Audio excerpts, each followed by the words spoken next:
The lights are off and away they go. Extremely loose. He's managed to hold on and they get He very missed close. the complete that. He's crazy Side by stuff. side, Freitas is on the grass on the infield before. He slides through, he tags Richard Eck.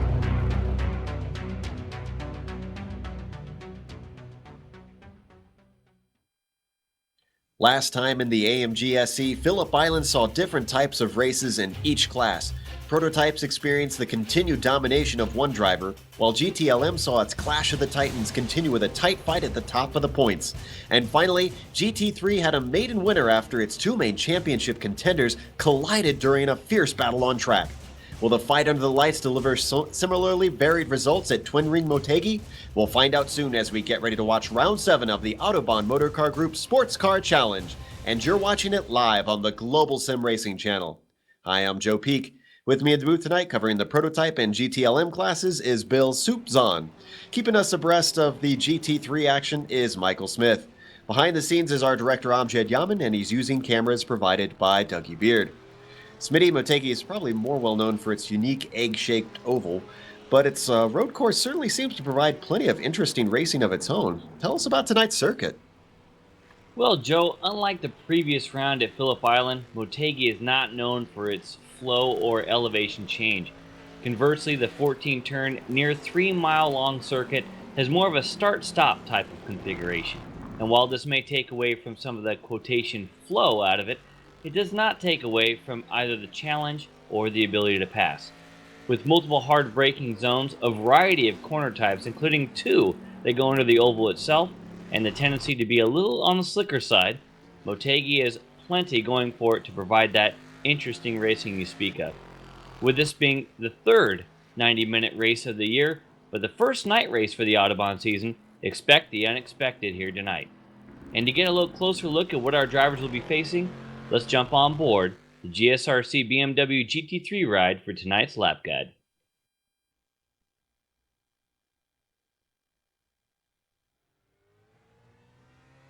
Alright, we've got Kevin Brown in the GSRC BMW, so let's do a lap around Motegi. Coming down to turn 1, we'll turn a full 180 degrees around a double apexer.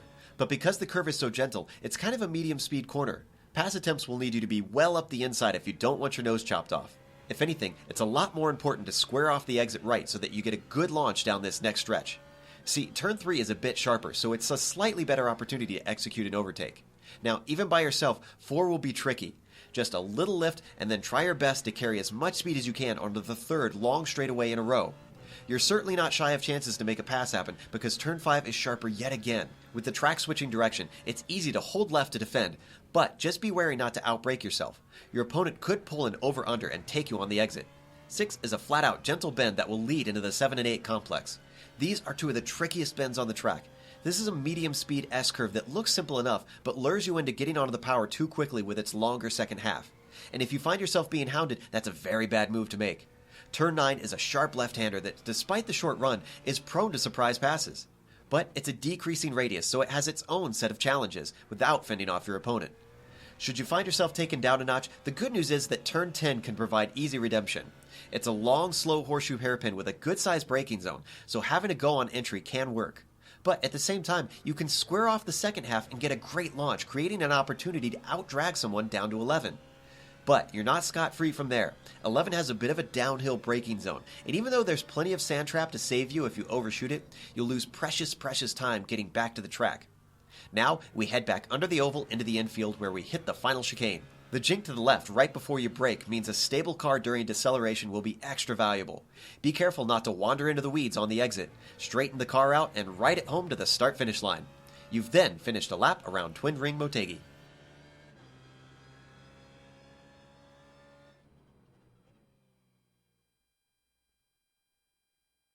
Obviously, that was a daytime lap, so you could get a little better idea of what it looks like around here with the sun shining.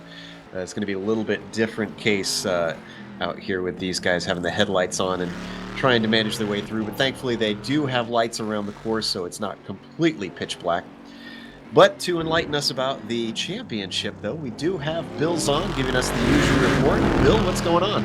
Joe, this wraps up the first half of the season as the series moves to North America for the second half. So let's go ahead and take a look at the standings here as the season is about to cross the midcourt line here. Now, For the new viewers, teams, so we're going to start with the team championships. They're made up of no more than 3 drivers, 1 from each of the classes. All 3 team driver points being summed towards the team championship point total. And there is an I-rating cap that prevents teams from stocking up on platinum drivers and forces a smelting of team alloy that contains some gold, silver, and bronze drivers. Now, continuing his stay at the top of the charts is Team WFO. Troy Schuster in the GTLMO class has made the largest contribution there, but Matt Quinn in the prototype and Robbie Morrison in the GT3 gives that team a championship depth. Now, its sister team, Team OFW, dropped another 71 points to Team WFO at Phillip Island, and the gap is now at 96 points. Paul Darling in the GT3 has done his part, but Mark Ponick and Dino Topic have not been able to match the success of Quinn and Morrison for Team WFO. Team TMC, top driver in any class is Tim McLeish, who sits 4th in the prototypes. Nevertheless, TMC Racing sits 3rd in the team standings thanks to a well-balanced attack that includes Danny Kane in the prototypes and Ross Booth in the GT3s. The preseason favorite Talon Motorsports has climbed into 4th and is within shouting distance of 2nd there. Now, moving to the class championship, keep in mind that these totals take into account the 2 drop weeks that the rules allow, okay? Starting with the prototypes, it's been all Robert Tinsley for Talon Motorsports after a 5th place in the season opener. Noel has 5 wins in a row and counting. Now, opening the season with a win at Spa, from then on it's been either a snack or a full meal, but it doesn't matter. It's been consistent diet of disappointment for John Ulmer. And keep in mind that Big Cheese has already cashed his chips in on his insurance with a 12th place of Silverstone and 11th of Bathurst going uncounted, leaving the plagued Autobahn Motorsports West driver 19 points out of the lead, but with no more room for poor results. Team leading WFO's Matt Quinn has averaged just outside the podium all season and sits in only 4 points back of Ulmer, making a real run at the Big Cheese there. In the GTLM, points race remains really tight. Schuster was able to increase his lead from 3 to 7 points over Excalibur White's Jason Girard. Schuster has 3 wins to Girard's single this season, and the 2 drivers have combined for 10 podiums. Now, coming off a win at Suzuka, privateer Jason Fleischle sat out Phillip Island and is 3rd, just 24 points out of the lead there. And finally, in the GT3 division, with Jason Deep Freeze DeVries stepping away, it was expected that Paul Oh My Darling would have an easy drive to the crown, but 49 Motorsports' Dexter Castro might be the speed bump that is on Darling's championship road. Now, the main man sits 2nd, just 9 points behind Oh My. Morrison is just a point back in 3rd after 6 races. This class has seen 5 different winners in the 6 races. Darling has 2, DeVries, Castro, Booth, and Kevin O'Keefe, all with a single win each. Joe? Well, speaking of the GT3 cars, as we watched Dino Topic get his last chance qualifying in, you were talking about our 2 top contenders, Castro and Darling. The big talking point from that last race there, Smitty, was the coming together between those 2. Now, what's your take on that incident? Well, it's kind of split, isn't it? I mean, honestly, those 2 guys were putting on a show. You know, they were racing hard, and you know what? They were racing clean too. We saw both drivers trying to make sure that everybody had enough room to play there, and possibly some net code that honestly caused that thing. That being said, do you need to push that hard? Do you need to try that hard? Obviously, Castro was trying to make the pass, and Darling was trying to hold him off. I think everybody's probably split 50-50 on this one. Regardless, we move on to the next one, and it's kind of all to play for still here with only half the season down. Indeed, and though Castro has expressed some doubts on his ability to try and challenge Darling, as we like to say on GSRC, it is not over until the checkered flag falls. We have seen so much unpredictability in this series especially, so you just don't know how it's going to come out until everything is done with. Now, jumping all the way to the other end of the prototypes, Bill, there's some question marks about last season's champion. Ulmer, you know, that pizza metaphor keeps coming back, and people are starting to wonder if he can get back to the top. Yeah, I think maybe I should have trademarked that that little cliche. Ulmer certainly has had his trouble, and we talked about it in the opening there. But in a kind of a good news, bad news situation, we hear that Robert Tinsey had a power outage at his house. So there's a real question whether he's going to be able to complete this race. And that will be interesting for those guys behind him. Ulmer and Matt Quinn is really putting on the pressure on Ulmer for second place in that class. Quinn not only is consistent, but he's building up speed. Now he's about a tenth of a second slower in qualifying, but I mean that's really neither here nor there. I mean that's basically insignificant at this point. So it'll be interesting to see with Robert Tinsey though still sitting about a half a second ahead of those guys in the qualifying times tonight. And we can't forget a little bit of credit goes out to Tim McLeish, who is leading the AM Championship and is even fourth in the overall Prototype Championship. He has been impressing a lot of people. However, he's got some work to do today. He is qualified last of the Prototypes, 6 overall there. So definitely going to have to be getting up on that wheel and try to make some passes and outlast a few people along the way. Looking at the GTLMs, that one has been a really fascinating fight. You mentioned the consistency of our top two in the points. The fact that they've only missed the podium twice between both of them in 5 races is just astonishing, Bill. Yeah, but Schuster is down in qualifying right now. So qualified 1, 2, 3, 4, looks like in 4th in class. Gerard has him beat. And here's the guy that I like to keep an eye on. He's a fan favorite, the heartthrob, Tobias Sotal. He's a little bit, about 0.3 of a second off of Gerard on the pole, but he's exciting. I mean, he can keep it clean. We haven't seen him race in the night before. We'll see what he has in store for these guys today. He's always exciting to keep an eye on. And this is appropriate enough because it's the middle of the night for Tobias. He's over in, was it Germany? I believe he is, yeah, German. So it's dark over there right now. So maybe he'll feel at home. Credit to him for staying up late to try and run these races and be as competitive as he is. Just goes to show just how much talent is over across the pond to challenge so many of these North American drivers.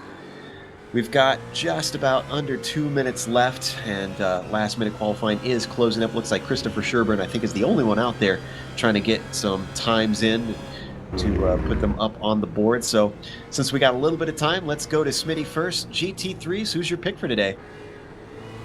Who's my pick? How could I pick anyone other than Paul Darling? Yeah, I would say that things are actually looking pretty close if it wasn't for Paul Darling being in this thing. A 1:47.7 is his quality time right now. The next person on the list, shout out to Patrick Fleming right now, P2 148.5. But that's 0.8 off in P2. Bit of a jump to Robbie Morrison in third, 49.2, and then after that it's really, really close.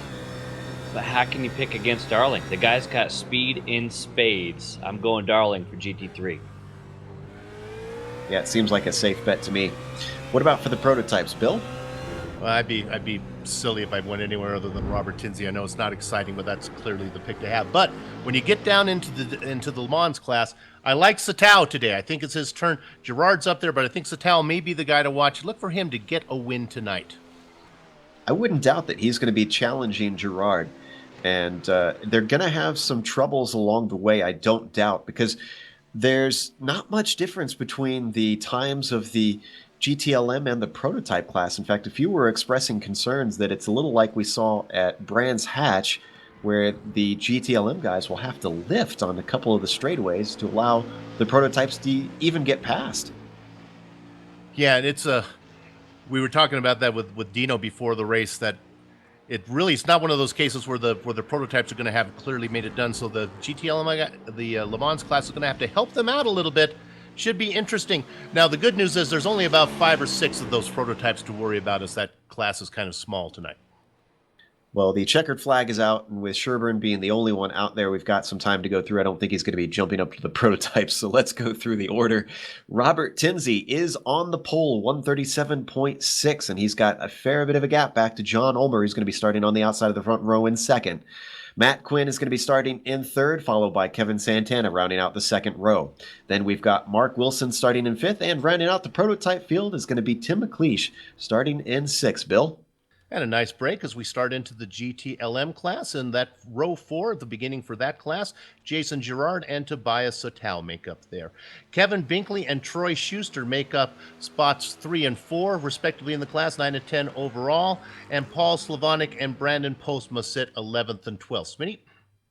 After that, we continue our GTLM drivers with Billy Smith in the 13th spot, followed by Robert Jackman in 14th, Dino Topic in 15th, Mark Schindel in 16th, Dave Hill 17th, and our pole sitter in GT3's Paul Darling in 18th. There, Joe.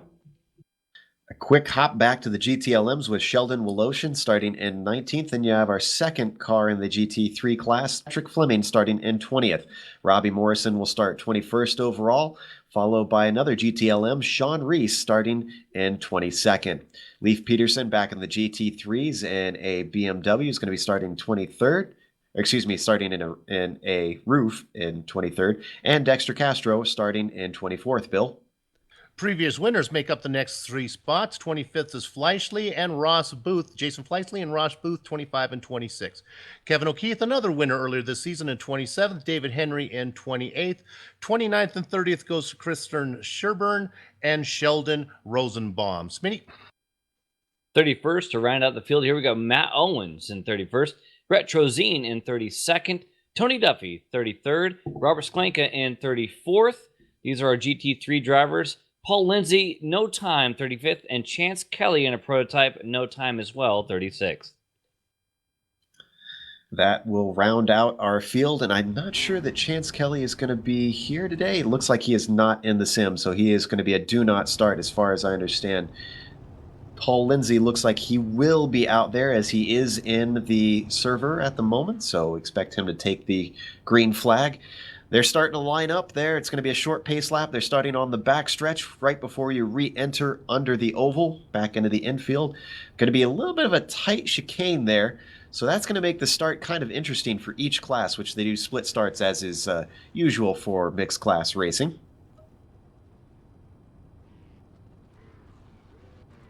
As you can see, everybody's starting to come up onto the grid. That backstretch nicely lit up. That's actually... when they split the course, you can have 2 different east and west version. That is the start-finish line for, I believe, I want to say is the east version. Is that correct, Bill? Yeah, I think it is. This track reminds me of, I really don't like this track. It reminds me when I go shopping in the supermarket looking for water chestnuts. You go down this aisle, no, not here. Then you turn around, go down that aisle, not here. Then you turn around, go back down that aisle. That's what I feel like here as you go left, east to west, west to east, east to west, back and forth. It's a fun track, though. Yeah, the first few corners really don't seem all that unique, although they have their own little different idiosyncrasies that make a bit of a challenge, especially turns 3 to 4. It tends to open up, and I know that one has caught me out in a few different cars over time. So we got just a little bit more time left, then we are going to get these cars rolling up, and now there we go. We have the lights up, waiting for the pace car to take off. And then we've got 90 minutes of racing here in round 7 of the Autobahn Motorcar Group Sports Car Challenge. And also apologies a little bit earlier. I know I said they had 5 rounds previous. They had 6 rounds previous, obviously, with this being round 7. Pace car is off. Quick mention of the weather, that it's only 64 degrees on the track, so there's lots of traction out there tonight. Yeah, and I just want to throw out there, too, I think I might be counting 1 shy on the prototypes here, guys. You seeing 1 missing? Oh, you're right. We've got Tinsey, Ulmer, Quinn, Wilson, and McLeish. So that leaves out Santana, yeah. Yes, his throughput, he looks like he may be starting from pit lane. Ooh. Hopefully no tow. It's not the way he wants to kick this one off. You have to keep an eye on him. He'll be charging.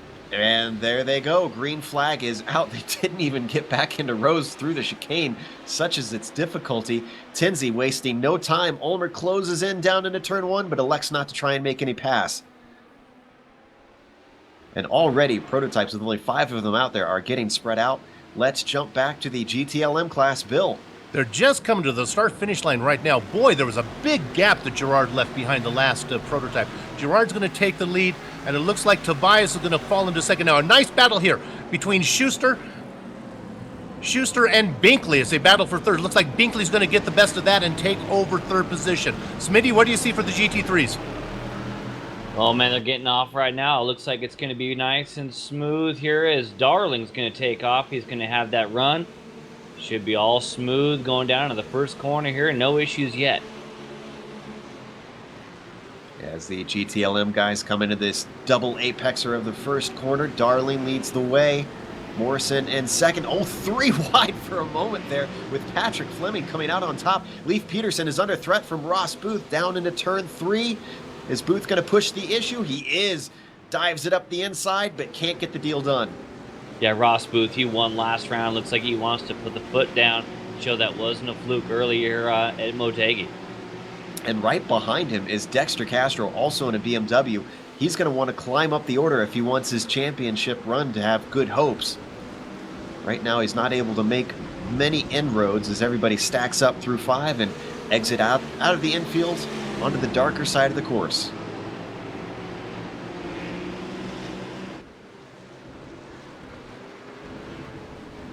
And Motegi is an interesting course, isn't it? You got a lot of these kind of high-speed, hard-braking zones, but they throw in a couple of chicanes, too. It's definitely not a straightforward track, as we mentioned earlier. Doesn't have the flow that we saw last round, but these guys are already attacking it pretty out of the gate. Now we're hearing that something might have happened to Schuster. We're hearing he spun. Let's go and look what happened. Yeah, going under the bridge. Ooh, we've seen a couple cars do that in practice and qualifying. I think because that's just such a slow corner, very easy to do, and they're only on the first lap, so their tires are a little cold, I would imagine. Right. We heard from some of the drivers at especially coming out of pit exit was a problem, and really it looked like it's just getting power down. The car was actually going straight. It looked like it just kind of got loose as he's trying to get the power down. He's dropped back now to 16th position overall, well down, almost last in his class. He's 11th in his class, and right now he's trailing Billy Smith, last season's GTD champion. Hasn't been able to make as much of a dent here in the GTLM class, although sometimes he's had pretty decent results. But right now, he's certainly holding up Schuster. I would have thought that Schuster would be able to make quick work of him. This is not helping his race, and with Schuster being our, let's see, is he our leader or second place in the championship? He is our leader, and he was qualified poorly and was really pestering Kevin Binkley for 3rd position, and then got loose and lost him. He'll have to get all that up. The good news is we have 90 minutes. That's plenty of time. We've seen Schuster have a half-lap victory, so there's still plenty of time for him to get the job done, still get a checkered flag. And one thing we should note about Schuster is that before the race, he was talking about having stuttering problems with his frame rate, is just having some computer issues. I don't know if he was able to solve it before we got going here for the green flag, but that could be affecting him as well. Yeah, the real battle here is the GTLM class is still pretty close. If you want to go up and maybe touch on the prototypes we haven't talked about, they're stretching it out already. Tinsey has about a 3-second lead on Ulmer, and Ulmer has about a half-second lead on Quinn. So those guys are stretching it out a little bit up there in the fast cars. Quinn has found a fair bit of pace himself lately, and he was very close to John Ulmer in the qualifying, and right now he's not letting him get away. So I wonder if Quinn has really been out testing and practicing and getting down his lines around here, because he is looking very solid. Well, it's kind of a mixed bag for him right now. As we hear from our director, where are we going, to Tinsey? Oh, Lindsay. Lindsay's dropping down the order. He's in his pit stall. Let's see what happened to Lindsay. Well, this is bizarre. Coming up to the hairpin, he just pulls off the track. That's got to be some kind of hardware failure or something. That would be my guess. Yeah, it doesn't... It's... Oh, and he was actually going in a circle for a moment there. And he's just disconnected. Yeah, he's done. Oh, sad to see for Paul Lindsay. And guys, one more time, Santana, he's out again. So it's gone from bad to worse for Santana. Well, unless he tries to come back once more and tries to complete this race again, as we switch to Jason Girard, who looks like he's actually fairly under threat for that lead. This might be the end of the race for Santana. Here in GTLM, that's first, second, and third all together. Yeah, we're watching that battle. Girard, Satal, and Binkley all in there. And it really was a 4-car battle until we lost Schuster. And now it's not that far back behind them, and there's a nice 4-car battle. We can brought back to 9th place overall. Slavonic in a great battle with Robert Jackman, and Dino Topic is in there, and then bringing up the train is Brandon Postma. You see them on the screen right there, those 4 cars all at once. Nice camera work by Dougie Beard. tail of that train. Postma being our AM champion at the moment. Well, not champion, AM points leader, I should say. Trying to see what he can do with these guys. Doesn't look like anybody's trying to make a move, but it sounds like Smitty spotted something going on over the GT3s. What do you see over there? I'll tell you what, it's actually really, really close for the best of the rest right now. You've got Robbie Morrison, who's trying to show the things how to get around here, except for he just got passed by Patrick Fleming, who was actually the P2 qualifier in class. Lost out to Morrison out of the gate, but now Morrison back to third, staying with him. We actually got a great fight, second through fifth, with actually, let me say second through sixth, with Dexter Castro attacking on there. It's really, really tight for the best of the rest right now. Paul Darling, he's out to lunch. He's got it going on. In fact, Paul Darling is hassling Sean Reese, who is in the GTLM class there. So those guys are not battling for position. I'm not sure if Sean had actually passed him recently. I guess he just doesn't have enough pace to get away from him. You know, Reese has been he's been straddling that line between GT3 and GTLM a little bit, so that's kind of about where he's been. Hopefully he'll find a little bit more speed and get up with the GTLM guys. Right now he's going to be a bit of a thorn in Darling's side. Hopefully he doesn't slow him down, although it doesn't look like Darling has to worry about much at the moment with that 3-second gap already, and we're only 8 minutes into this race. He's looking very comfortable at the moment. That can of course change. There's Fleming in second. And there's that battle that Smitty mentioned earlier just behind him. Everybody very close together. Oh, and Ross Booth taking a look up the inside, but he's not close enough to actually make a real attempt. Just trying to scare him, it looks like. He's been putting the pressure on this entire time, and a little bit of wide action there. Yeah, I think that Leaf's going to have to settle it down a little bit, or last race winner is going to get around him here at this point. Leaf did not like that chicane. Here comes Ross Booth to the inside once more. And this braking zone is just not enough to carry that BMW up inside of that roof. And those people who actually been following this series, you might wonder why Dexter Castro's right at the sharp end. He is actually not dialed in. He's not a big fan right now this weekend about this thing. And he's just trying to hold on. He's not sure if he can actually dig it. Oh, and with traffic starting to get in the way of our prototypes, P2 is under threat. John Ulmer trying to scythe his way through the GT3s, and meanwhile, Matt Quinn could have had an opportunity up into 3, but elected not to make a pass. Dives to the inside of Sherburne. Yeah, I've been watching this. This has been really exciting. Quinn gets right up on the back of Ulmer and just not going to make the move, but is just pestering Ulmer. I think he's trying to play on Ulmer's reputation. And these guys have really been slicing through these slower GT3 cars. Really exciting. The next one up is Kevin O'Keefe. O'Keefe got himself a new machine. We got a car off. Ross Booth spun it, coming around turn 9. Wonder if that was a solo spin or if he had some help.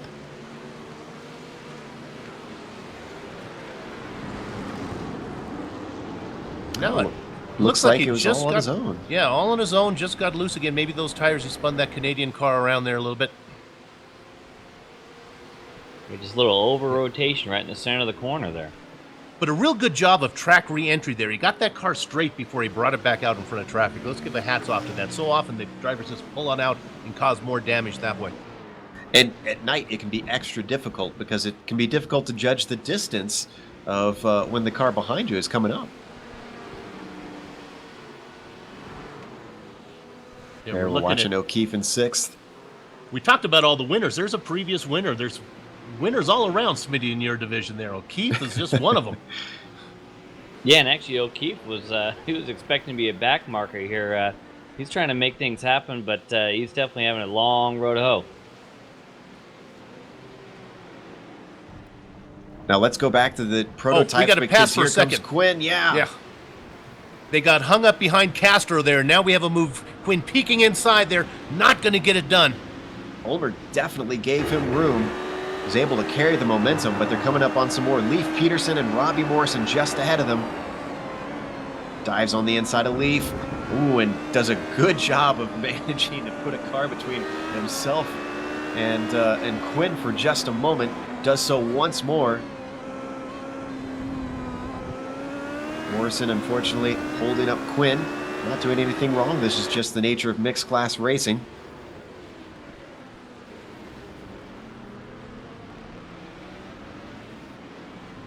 You know, I get the feeling, judging by the hastiness of a couple of Ulmer's moves, he's deciding it's time to go. He's not gonna. He can't wait around for some of these GT3 cars and try and play it safe. He's got to get by and get Quinn off of him. Yeah, he's opened up about a 1.3 second lead now. That was good. We're not sure if Quinn is faster or if it was his traffic holding up Ulmer. They qualified real close together. Here we come Ulmer now as he's going around Sean Reese. That's Sean Reese, yeah. Reese was really struggling through that chicane. Car was all over the place. Meanwhile, check Robert Tinsley's luggage for Towles because he has an early checkout. He is 4.2 seconds up on Ulmer. Certainly has been unfazed for most of this race from what we've seen. We haven't looked at him a whole lot. Still only about 13 minutes in, though. Still very early.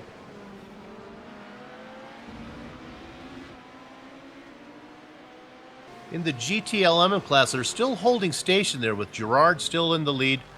Satao in second, but Binkley is now starting to take a peek there on Satao. Binkley was our last champion from last season. Has been able to get it going, currently running in third. Would like to get that first straight number up in his column. He's keeping Zoltau in check, not letting him get away. Woo, took it in really hot into the corner, had trouble slowing that Aston Martin down. So maybe he's pushing as he takes out all the cones on his way up to turn 3 there. We talk about the class battles between the BMWs and the roofs. We don't talk much about it here. We have the Aston Martin leading the way with Gerard, and then in second is Satao in the Corvette, and then back to Binkley in another Aston Martin.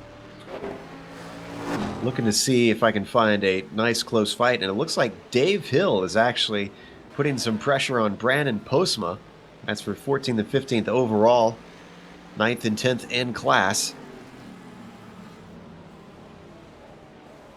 He was up to within 0.3 of a second. He's there again. Brandon Postma makes that mistake that he's looking for, but I don't know if it's enough.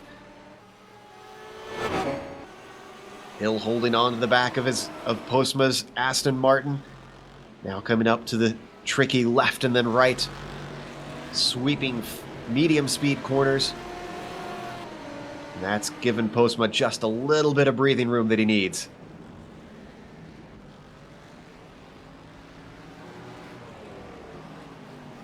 In the meantime, Kevin Santana has returned to the server. Let's see if he is in fact out on track.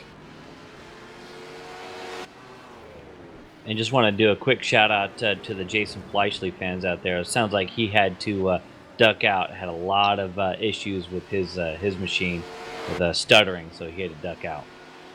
That's unfortunate. It's the iRacing equivalent of having some sort of electrical issue or small technical issue with the car, sputtering, misfiring, things like that, that just a little bit out of your hands and you can't solve too quick enough to get out of the car and get back in and keep the race going.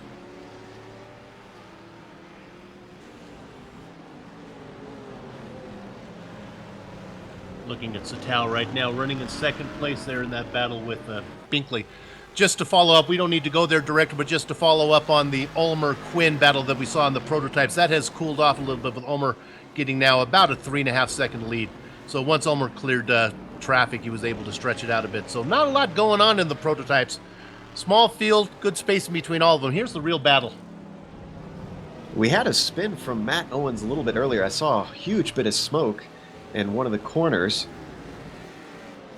Looks like he didn't hit anyone. It's just a solo spin and he kept it going. Let's drop back to Robert Jackman right now. He's in a tight battle with Dino Topic. Oh, looks like Jackman's gonna get the momentum is going there.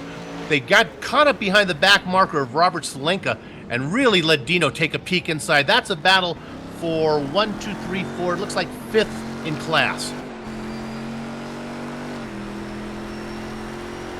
So top 5 honors up for grabs. As we watch on board Jackman, looking back at Topic. We'll return back to the infield under the course, down through this very difficult chicane. I'm surprised we haven't seen some spins through there up till now. I know for me, it's, to me, the most difficult part of this track. Very difficult entry.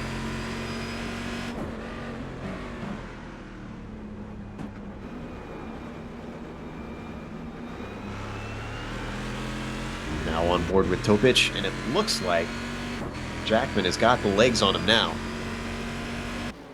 Yeah, they were running close together. I think that was more of this a case of Jackman running up on traffic in the wrong spot.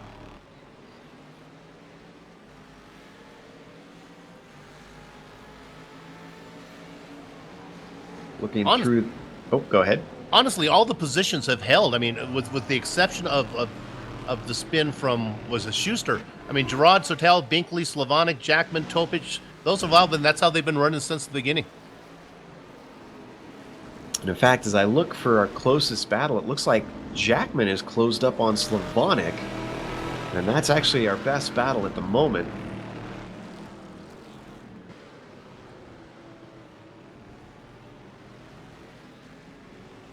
This is another one of those good passing zones here up into the hairpin. Slavonic out in front there with the Aston Martin with the Corvette of Jackman chasing him. Again, they've been running 1, 2, or 4, 5, 6, and 7 for most of the race. Put a little distance. Jackman has put a little distance on Topic, but really just, you know, maybe with the 90-minute race, Smitty, everyone's just thinking, let's get settled down here and see how things play out before we start to race a little bit. They got 2 stops ahead of them. Yeah, I mean, that could be the case. I was actually kind of watching some of these guys out here, and there's a little bit more give and take as the prototypes get through early on. It is 90 minutes. You just want to make sure you're not making mistakes. And like you said about the GTLMs, it's kind of the same story here in GT3s. There's really not a whole lot of change going on. I mean, the Fleming and Morrison a little back and forth for a second, and the spin by Booth. But other than that, the closest thing I got is Peterson and Castro, with Castro doing his usual under the brake dives where he's making up time. But yeah, it's pretty much holding station at this point. And Joe, with maybe the small amount of the prototypes, which is actually kind of realistic when you think about it. Have you ever gone to multi-class racing? Usually the expensive cars, the ones that cost a lot of money, usually there's not as many as those that there are Porsches and BMWs. But with only 5, actually 6 now with Santana back out there, might make it a little easier for these guys to negotiate around here. Yeah, and with iRacing, the price difference between cars being about $3 or $4, it really doesn't make much of a difference cost on what you run. It's all more what your comfort level is. And speaking of which, Dexter Castro is a good illustration of that. Very ardent supporter of that BMW and this mixed make racing of this single class. He defends that car like an ugly girlfriend. I mean, he you know, he hates it, but he just loves it. You know what I mean? Yeah, it's a little bit underpowered, but boy, he loves to drive that thing. And we've seen him have some good showings lately. We saw him, Smitty, do really well in the Champion Motorsports Series where he raced with Darling and got the best of them there. Well, usually the argument is that they can at least cook, but I'm not sure if BMWs are very good with making eggs. So as we ride on board with Leif Peterson, currently 4th in his class in the roof. Car known for getting great traction out of these slow corners and having quite a bit of top end. Almost complete opposite to the BMW that Castro is driving, which is great with the corners, good on the brakes.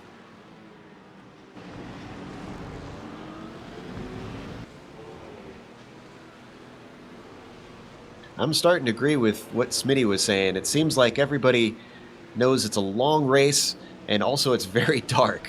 So it seems everybody's just kind of thinking long term. They don't want to cause a lot of trouble. They want to get to the end of this race.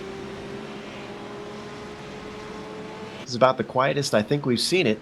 Meanwhile, Robert Jackman is closed right up on the back of Slavonic. Once again, was within 0.2 for a moment. Yeah, it all depends. I've been watching this battle. It's a really exciting battle here between Slavonic and Jackman. It all depends where they catch traffic. Now, it's going to be a little while before they get to anybody. Christopher Sherburne is next, but he's several turns ahead. So let's see what these guys got going on here. It's going to be pure racing here between Slavonic and Jackman. Well, they have Robert Tinsey coming up behind them as well. So traffic coming from behind this time, not from the front. that could affect this battle. See where Tinsey elects to try and get around them, or if he tries to stay out of it. And they also have Kevin Santana coming up behind them too.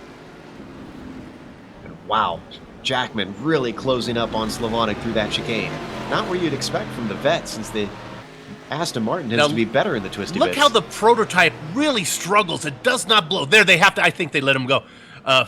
It does not get the speed that they're used to seeing. It really has to work to get around these the GTLM cars. Yeah, they have a lot of oomph on the straightaways, a lot of top end on the GTLM, and that's what makes it difficult with the high downforce prototypes.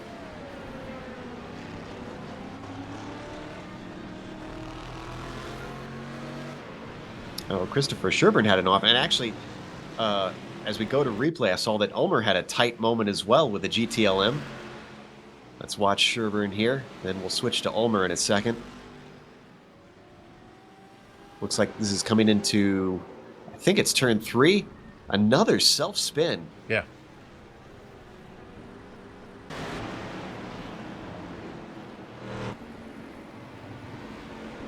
We're seeing that Billy Smith is in the pits is what I'm hearing, but did he spin? I don't think he spun. I think this is making his first pit stop, I believe. Yeah, I think, and we're just about, well, this was unusual, kind of early.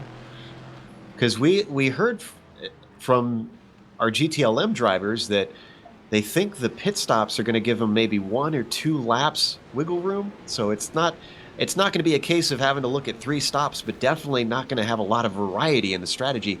So I'm surprised he's able to pit this early. Coming in with minute, with an hour 6 to and go. And Sean Reese has turned around. I'm sorry to cut you off. Yep. And he had some help. Not in the initial spin. Here we're going to back up a little bit farther. This is coming into turn 3 once again. Rear end just wants to come around. Car did not turn. And then, is that Sherburne? Sherburne just collides with him. You know, I think that was a case of, yeah, it looks like Reese was not looking at his F3 and Sherburne was coming along. That was a hard hit.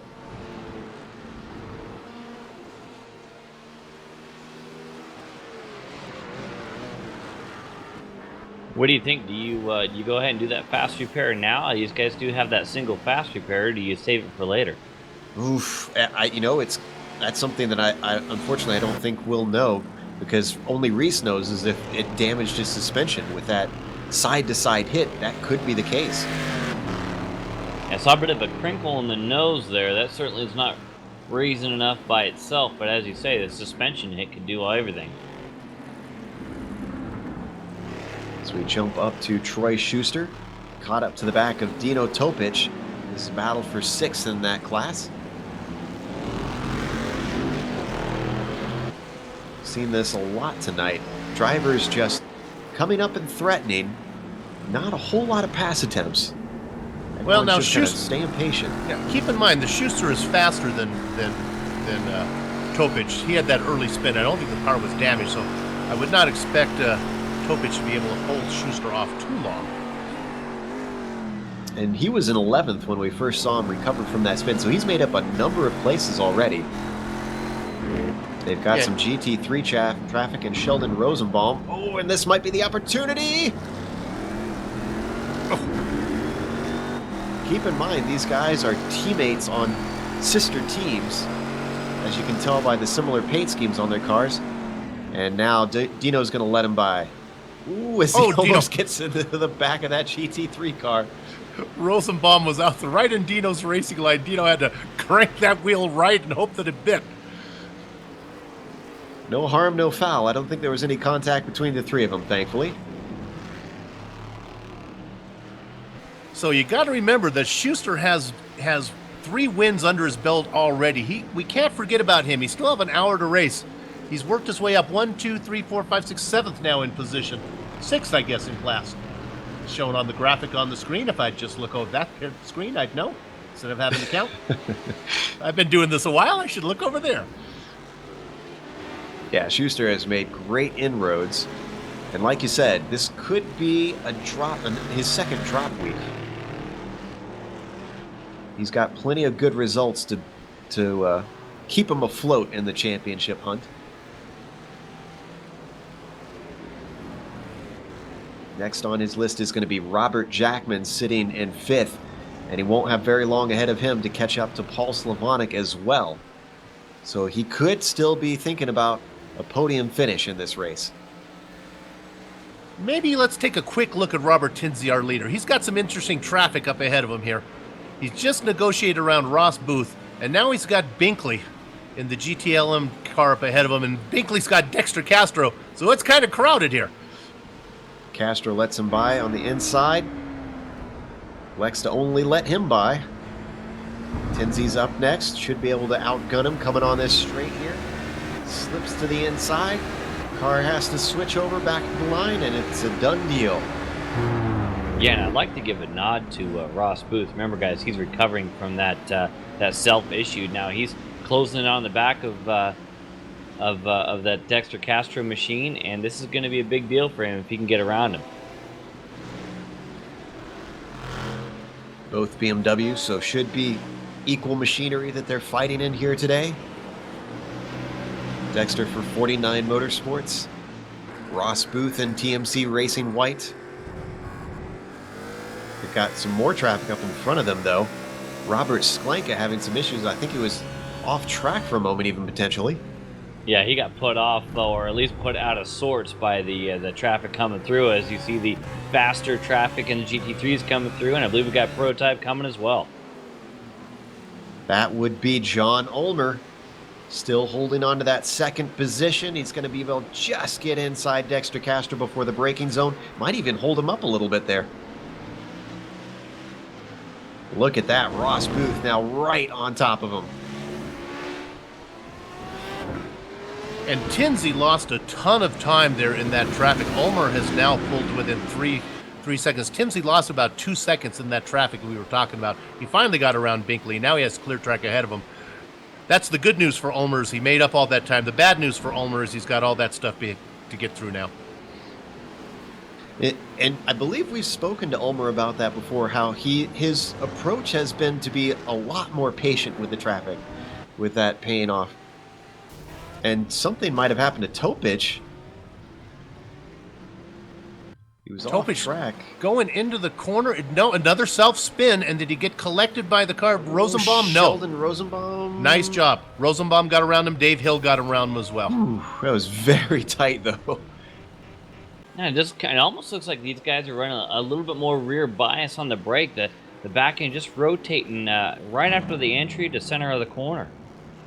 Well, this goes back to what you were talking to us about before we went to air, that some of these Japanese tracks seem to have a little less grip for some reason. And even though it's nighttime, which traditionally gives you more grip in iRacing, it seems like this track is still slippery for these guys. Yeah, as Bill had said earlier, on throttle was the issue for some of these guys. Yet we're seeing some of these entry to middle of the corner slides. That's all by either going in too hot and just not having a lateral grip. Now let's go back to Troy Schuster, because he is on Robert Jackman. Side by side into the hairpin. Can he get the over-under? No dice. Jackman stays ahead, holding on to that 5th position. And all this battling is allowing Slavonic to start to streak away from these two. Under brakes, it looks like Schuster is a little bit stronger, but tries not to send it in there. And in the meantime, Slavonic is in. Schuster spun. All that hard work goes away once again. He was coming up on the back of Robert Jackman and just lost him. We're going to watch the replay from on board, see what Schuster saw.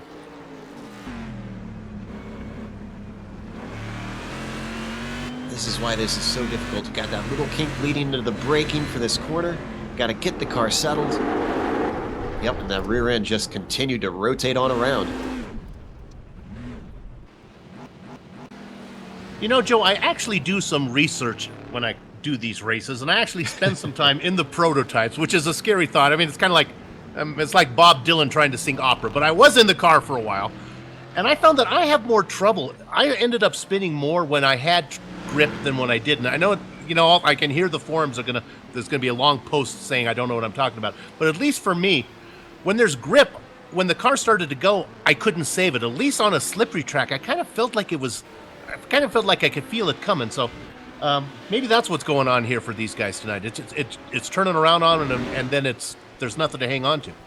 I know it's a completely different car, but I had similar experience here at Motegi in the MX-5. Driving at night was just so much more difficult to keep the car from spinning. So I understand exactly what you're talking about. So if anybody argues with you, I'll try and back you up. Meanwhile, Jason Girard in the pits, GTLM leader, taking his first stop of the day. All I was saying is you race on the edge no matter where you are. This seemed like the edge was a lot sharper when I had grip than when it was slippery. Yeah, now we're going 57 minutes to go. We should be our first round of pit stops now from everybody.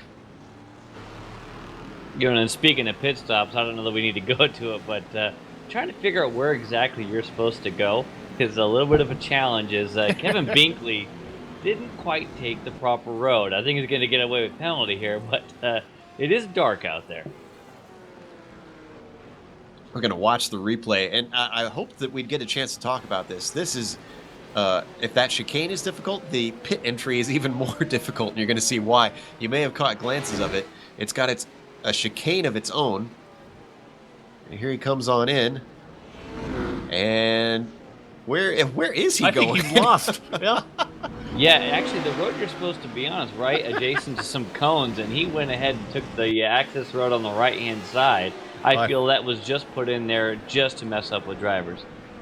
Yeah, well, he has that little bit of pavement to keep him going through. So, well, that's a new one. I've not seen someone take that entry into there. Hey, there are worse entries. I mean, you could actually do a little Austin Powers action too. There's always that. Oh yeah. I've seen that over at Suzuka as well, where drivers will suddenly find themselves spun sideways on the pit entry to Suzuka and completely block it and have to take a tow, embarrassingly, from the pit entry. Tinsey is in, Ulmer is in, Quinn is in. So all your top three prototypes are sitting there 1, 2, 3 right behind each other. I would imagine that they're going to come out in the same order that they went into. Oh, and some interesting news. Tim McLeish has disconnected. What happened to him? Goes Ulmer, there goes Ulmer, there goes Tinsey, Ulmer, and Quinn in the same order. We'll see if we can find out what happened to McLeish. In the meantime, as Bill's looking for that, Smitty says that the battle in the GT3s are tightening up. Indeed, actually, it was Castro who just is trying to hold off Booth. Booth all over the back end of him there. They're the closest right now of the bunch, but we've also got Morrison, who has been kind of reeling in Fleming with this traffic here. Fleming had a big moment just now. I don't think we saw it. Did we see it on camera? We didn't see it on camera. It. Yeah, it was one of those things where the guys in front of him were checking up, and he almost runs in the back of him. We're starting to see some people pit, some people not pit. We're not going to see tires in the GT3s. It just takes too much time for these guys to do it. But we are starting to see the GT3s close up here as we get closer to pit stops. And it was Tony Duffy that almost got ran into, and a great heads up from him to not take the normal line to keep from an accident happening there. Just to follow up on McLeish, I couldn't find it. It looked like he came in for a scheduled pit stop and then just disconnected. It's sad to see, especially with such a small prototype field today. That just thins it out even more. So far, we only have 4 drivers left out there, so you have a good chance of a podium. He might have thought, is Santana out? I think that's maybe what he thought. Santana's not racing, so I guess there really wasn't a lot for him to race. You're right, you're correct. Santana is still out there, so 5 drivers. I'm incorrect. You know, speaking of the disconnecting, we're actually taking a look at the GT3 fight that's closest right now. That is Castro leading Booth. Booth has actually had a couple of blinks of his own. So I'm hoping that it does not go worse. He's already had those little bobbles. Hopefully he can stay connected and keep the fight to Castro. You were talking a little bit earlier, Bill, about the gap that was going up and then has since come back down in the prototypes. I think the GT3 gap is the more impressive one. Looking at it, it's about 25 seconds, I believe, between Fleming and Darling. Darling is just destroying the field at the moment. There's still an hour left to go, but he is not being hassled whatsoever, putting it mildly. Well, when you got 8/10 on the field in qualifying, things are definitely going to go your way. It's kind of your race to lose at that point. It is certainly Paul Darling's race to lose today, at least at this stage on lap 22. But when you look, Smitty, when you look at the class race down there in GT3, you got the roof out in front, but then you got BMW of Fleming, Morrison, Castro, and Booth. So, he's not. This is really not the roof's best track, but they're still probably better than the BMW. But let's jump over to Matt Owens, who's trying to put a move on Brett Trocine, though. I believe Owens was one of the drivers that had a problem earlier on, so might be trying to make up time. He's given room by Trocine, but is not able to get the power down. Meanwhile, his teammate in TMC Black in the GTLM class, Dave Hill, streaks around the outside, is possibly going to be able to slow up Trocine for him, and he does on the exit. I don't know, probably not intentionally, but I'm sure that Owens is thankful for that. Bill, actually to comment on that, I think it's like what Joe said earlier about being comfortable in your car.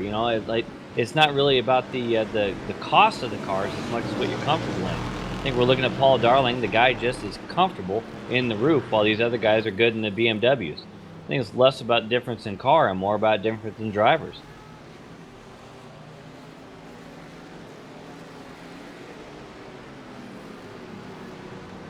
We're still watching this battle between Owens and Trocine. They've got a car between them now. Another GTLM, this time it's Dino Topic. He's not trying to he backed off on the straightaway. This is interesting. Ooh, and Owens almost gets in the back of Billy Smith, though, in the process. Now Topic goes by. Oh, and contact between Billy Smith and Trocine. Trocine elects to just go right on into the pits. If he wasn't looking to go in then, he was after that contact. That was really strange. I have no idea what was going on there, because usually the GTLMs try to go by on the straightaway past the GT3s, and for some reason Topic made the move in the corner, and then he had Billy Smith behind him also trying to make the move in a difficult place, unless Trocine lifted for some reason. I'd say it was a good job by Trocine to hold on to it after that. He was a bit sideways, did a great job. I wonder if Trocine was intentionally heading for the pits already, and it just caught Billy Smith off guard. I wonder if that was the case. And just throwing it out here, guys. We don't have to go to it right now, but we hit on a replay. What an interesting pit entry. We had side-by-side racing into the pits in GT3s. Castro and Booth. Unbelievable. We just saw it again. I love this race. And it looks like Castro, he went the wrong way. Like you said, yeah, he wasn't out braking himself. We're going to watch the replay here. Looking at Castro up ahead of Booth, who is in the red and white machine behind. And here you're going to see it. Watch Castro just dive off to the right. That's not the way to go.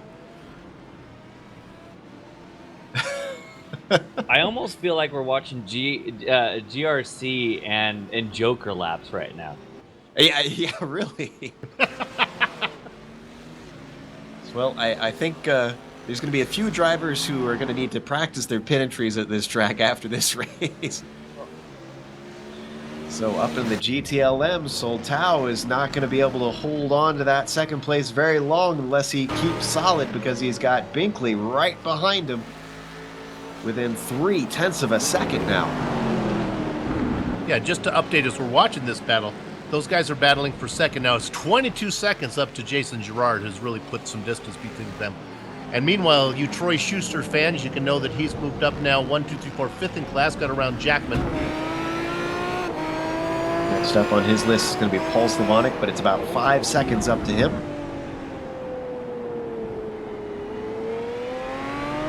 Now, something that we didn't touch on is the pit strategy these guys need to worry about. And Smitty, you noted something about Fleming in that regard. Well, I can only assume he must have taken tires because Fleming was P2. He has now lost every spot and every advantage he has. I can only assume he took tires because he is now well behind Castro, Peterson, and the lot. I can only assume he couldn't have done that on purpose. Yeah, just to follow up on that, I know the fans like it when we talk about strategy here. I would be surprised if these guys went 90 minutes without doing tires. I know it takes time, but again, I found that when there is traction, it seems to use up the tires even more than a slippery track does. So, I would think maybe one of these pit stops, they would burn it and take the 27 seconds and get tires. It seems like it would be rough. That last 30-minute stint would be rough on 1 hour old tires. I was just going to say that. I was thinking that myself, that maybe he's doing the opposite strategy of what most other people are doing. That's a good point. I mean, perhaps he's just more comfortable in a certain time of the race. Now, I'm trying to take a look at what happened to Brandon Postma. We got some word on something possibly happening to him. I'm not seeing anything. Looks like he just had some traffic along the way. Put some distance between himself and Billy Smith.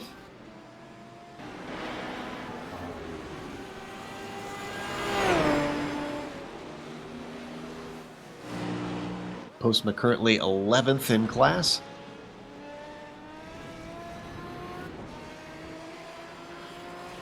Guys, while we're watching this, Ulmer has been beginning to close in on Tinsley. It's now down to under 2.5 seconds. Tinsley right now being held up by Billy Smith. He finally gets around him. Tinsley has not ran away with this thing, and Ulmer's doing a great job of keeping this thing close. And right behind him is Quinn, so really a nice 3-car battle. They're not within passing distance right now, but they're within shouting distance. As Bill continues to add consonants to our current leader's name. What did I do this time? It was Tinsley this time. Oh, sorry, we've got a spin. That's Dave Hill in the hairpin. A lot of traffic around him at the time as well. Everybody misses him, though. Gonna look at the replay. That was a tense moment because it was just ahead of Ulmer. Thankfully, he was able to keep out of it. I think the car just ducked off to the inside. In fact, it was in front of our leader as well, and he just narrowly avoided Dave Hill. Oh, Noel Tinsley is getting held up right now, being held up by Dino Topic right now.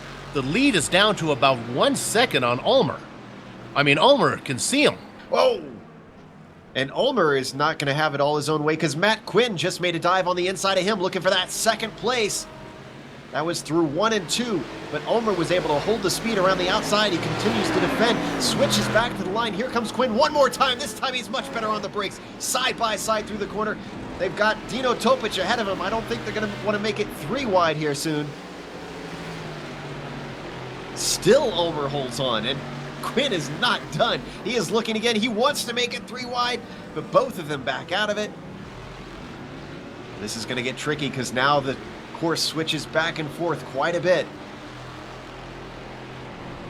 3 wide this time past a GT3 car, but Ulmer makes it work. Quinn now is able to get past Topic. That's a great example of the downforce difference. Those prototypes able to stick on the inside while the other cars kind of float around. Oof, we went from a relatively quiet race with a few mistakes here and there to some intense battling here for P2 and the prototypes.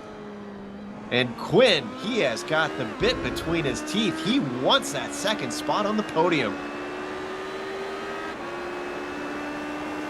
Yeah, what all that battling did was let Tinsley get about another second out of his, about 2.5 seconds. But what I think Quinn is saying is, I think I'm faster than Ulmer, and I think I got a chance at running down Tinsley if I can get around here. Boy, there's some traffic ahead of him now. Was that Owens yes, that was Matt Owens at Ulmer switched by. Now it's Quinn who's able to get by that car. Brett Trocine is going to be passed by one, but is he going to have two of them passed by turn one? It's going to be close for Quinn, not even close enough. And right in front of him, we actually have a GT3 battle between Morrison and Peterson. I'll be curious to see if they're able to get it done or not. Looks like Ulmer's going to split right between them. Down into turn three, he's able to get a buffer of Leif Peterson between himself and Quinn. This is the feistiest that I've seen Quinn in a long time, but Leif Peterson gets a great run off of turn three. So now that battle is on between himself and Morrison. Inside line for Leif. Can he get it done? Look at Morrison carry that speed around the outside, trying to come back. Wow. Whoa! Great move by Morrison, carries his speed and takes the position back. And guys, right now, that is the podium fight that we're looking at right now. That is second and third, with Darling out in the distance. Let's jump back to our battle for P2 and the prototypes, because Quinn is not done. Looks at the inside through the hairpin. Not close enough this time. And with the bad entry, leaves him with a bad exit, and Ulmer gets a little bit of a distance between himself and Quinn. Up next is Robert Sklenk that they've got to try and sneak by. Closing, you can see the closing rate in the braking zone goes around the outside. Ulmer is not waiting for anybody today.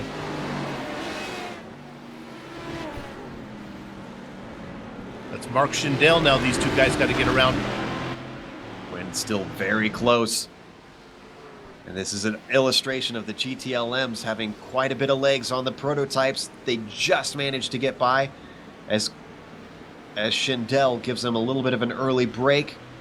Still Ulmer in the lead in his green and black machine. Quinn chasing him in the red and black machine. Now they have no more traffic between them and Tinsley. Tinsley's opened it up to about 3 seconds now. It was down to just over a second right before that. And Tinsley's got to be loving this battling, allowing him to pull away a little bit better. Wow, this race has come alive now here, just almost exactly halfway through. 41 minutes left to go.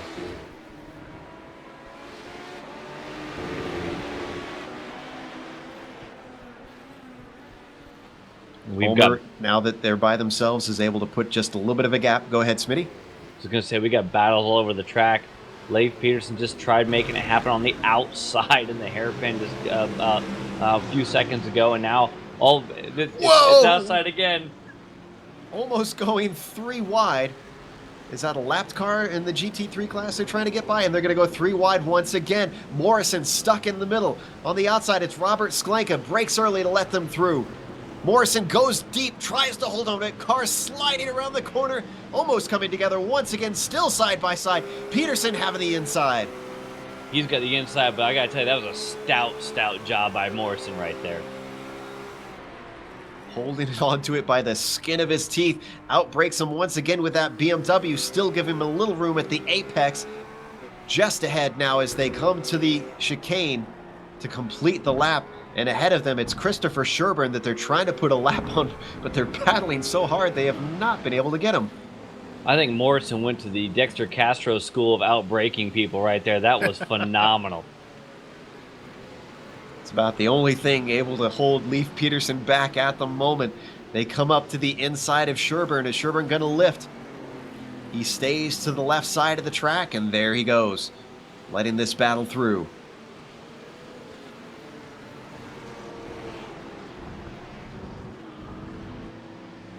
Oh, and great traction out of the corner from Leif Peterson. It looks like he had to lift a little bit coming off the exit of 4, though, and that cost him some time. I think right there we saw what the line does for you. It's so important here around Motegi, where you are on the course. It may be good in certain sections, but it bites you in others. Morrison getting himself just a little bit of space as we ride on board with Peterson. That gap is now up to about just half a second. Some more lap traffic. Pulling over. Oh, and getting in the line of Peterson, though. That's Tony Duffy trying to let them through. I don't know that he could have done anything more than just stop right there. I mean, that was just the wrong place, wrong time for Peterson.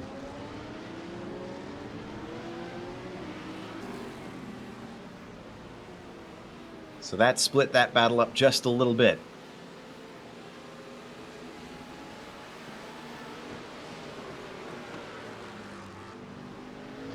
Looking down the order, I see that Kevin Binkley's got about half a second up to Zoltau for P2 in the GTLM class.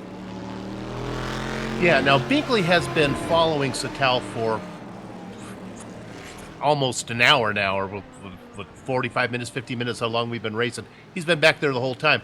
But you guys, somebody to keep an eye on. We missed the pass, but Schuster now has gotten around Slavonic. So Schuster has now moved up into 4th place. He's about 13 seconds back to get to Binkley. That's going to be a tall order for him to get that done. So we have a nice battle between Satal and Binkley. We'll also maybe go back, take a quick look at Dino Topic back here in 12th position overall. We haven't seen much of these guys, but here's some guys we saw a lot of last season. Topic and Billy Smith in a battle for, what's that going to be, about 7th position there. 8th position. I was taking a glance at... Oh, and Billy Smith... Sorry, Billy. Has just nullified that battle that we were hoping was going to erupt. This is coming through turn 6. Oh, looks like he overcorrected, actually. Interesting. Just a little bit too much curb there, huh, on the inside. It's an unusual place. I'm not used to seeing cars spin out there. Tends to be in the corners after 7 and 8. I was about to say, I was trying to take a glance at the lap times of Schuster in comparison to Binkley. It looks like Schuster's doing 45 flats, 45.2. Now Binkley, 44.6, 44.3. Ooh, Binkley's actually slightly faster from what I'm seeing. Yeah. Schuster's going to have to work to get there. Schuster was able to get around Slavonic and Jackman and Schindel, but now it's going to be a little tougher. We have that battle for second in the GTLM class, and we also have the battle for second in the prototypes. Both of them have cooled down a little bit. Well, no, let's go back. Go to Ulmer. Schuster, Quinn making a move on Ulmer right now, or is that a lap car? Nope, it was in the dark. Sorry, they were going around Paul Slavonic there. Well, I was going to say one of the battles for P2 GT3. Robbie Morrison has come in for his second stop. Now, does he take tires this time? Let's see if the car goes up on the jacks.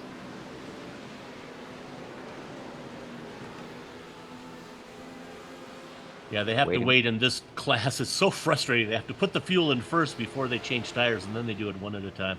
And to make it even more frustrating for them, the tires can only be changed one at a time now. Yeah. They have one virtual tire man out there.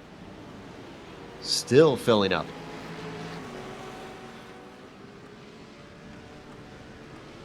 I like that idea. I think if NASCAR put that rule in, boy, you'd have some star tire changers. And he did not take tires, it seems. Not see that car go up on the jack, so Robbie Morrison in and out for his second stop. He is clear to the end now. Yeah, his lap time there was only about 8 to 9 seconds slower than the first time, so I don't think that's enough to get the tires done. Kevin O'Keefe was expressing some frustrations over the radio. Oh, there was an incident between himself, Matt Owens, and Patrick Fleming. Whoa! We need to watch from on board either Fleming or O'Keefe there on this replay from about 40 seconds ago or so. Fleming shoots the eye of the needle and then can't slow it down. Watch Fleming here. Did not expect cars to slow up. 3 wide, manages to overtake both, head off into the kitty litter, bring it back onto the track. Nobody makes contact. Just maybe a few skipped heartbeats along the way. Smitty, it's easy to pass a car if you don't have to worry about braking for the corner. Not for sure. If we were doing drag racing, Fleming would be on it big time. I'll tell you what, O'Keefe's just upset because his little shorts bill just got a little bit higher.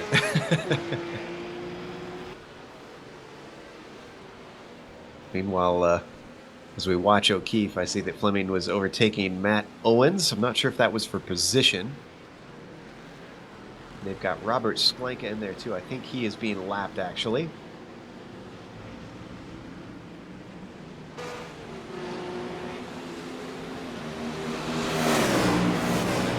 for position between himself and Owens. However, Owens and Sklenka are for position between these two.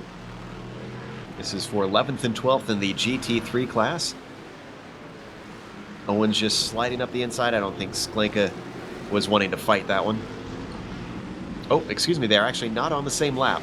They are next to each other on the timing and scoring, but they are not on the same lap. That was my mistake.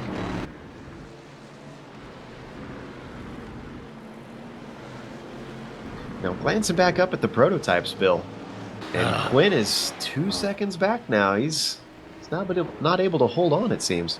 Yeah, I don't know if it's Tinsey. I'm getting a little frustrated with Tinsey here. I think he's playing with me because I think he's managing this gap. It's now about 2 seconds. It was 3.5 after they were in that battle.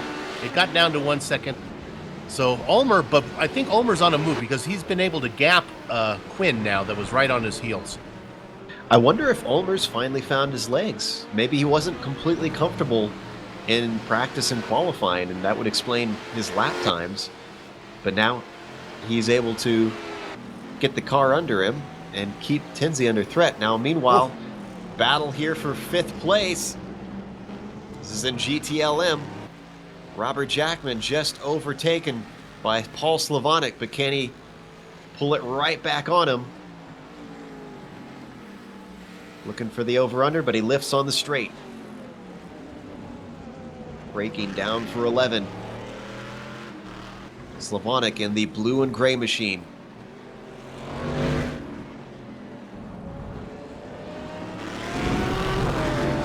Jackman tries to get himself a run, goes a little bit wide. Gonna lose some time down the front stretch.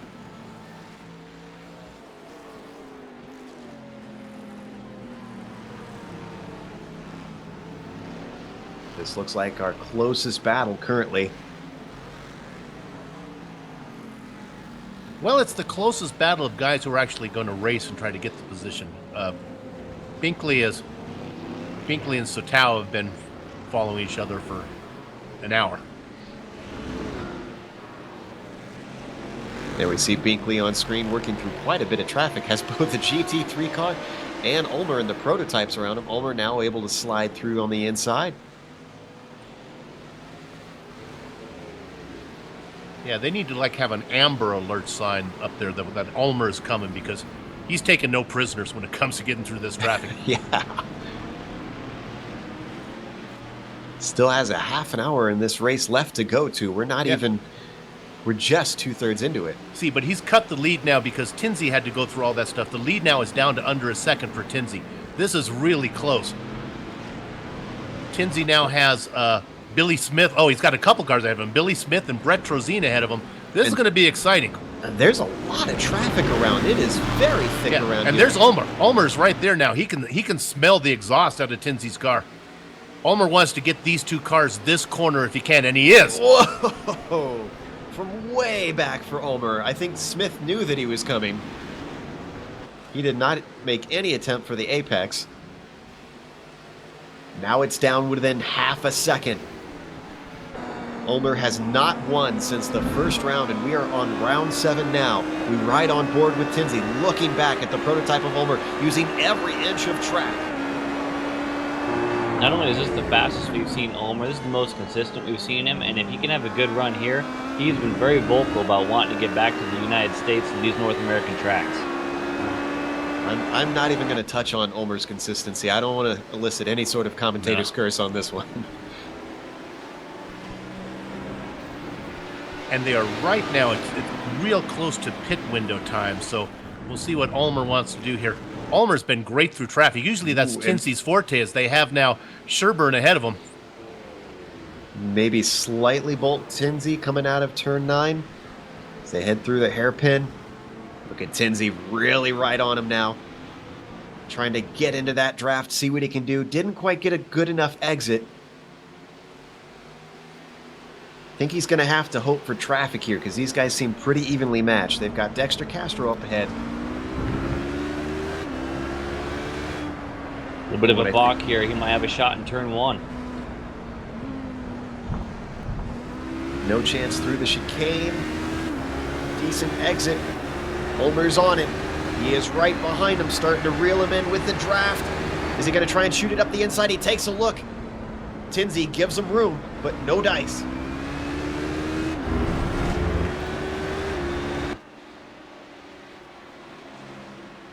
Now down into turn 3. A little bit more of a gap between Tinsey and Ulmer. Ulmer's taking no prisoners and no cones with him either. Oh, and Ulmer's all the way off.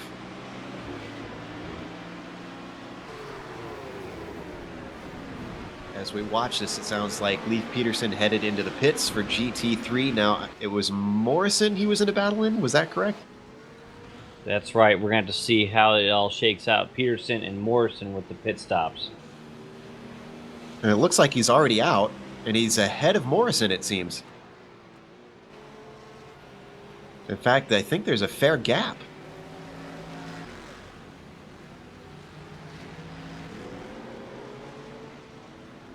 There you see Peterson sitting in 4th for the Autobahn East team. And we can't even see Morrison behind him. That is a large gap, about 9 seconds.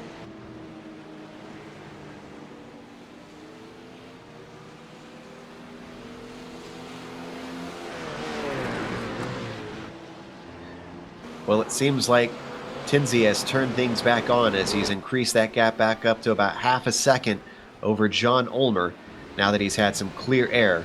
Next up for them is going to be Sheldon Woloshin in a GTLM. That's going to be, actually, no, I take that back. They have cars coming out of their pit stalls. David Henry and Sean Reese.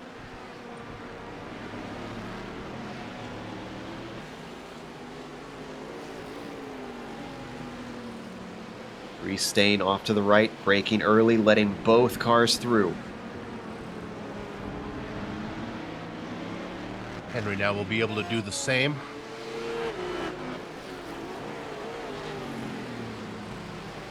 As they head down the boxed food aisle after going through the frozen food aisle of this supermarket laid out store. Track, and now who do they have in front of them here? Woloshin. Woloshin. They're going to be able to easily get him around the outside. If he just holds right, Ulmer is through.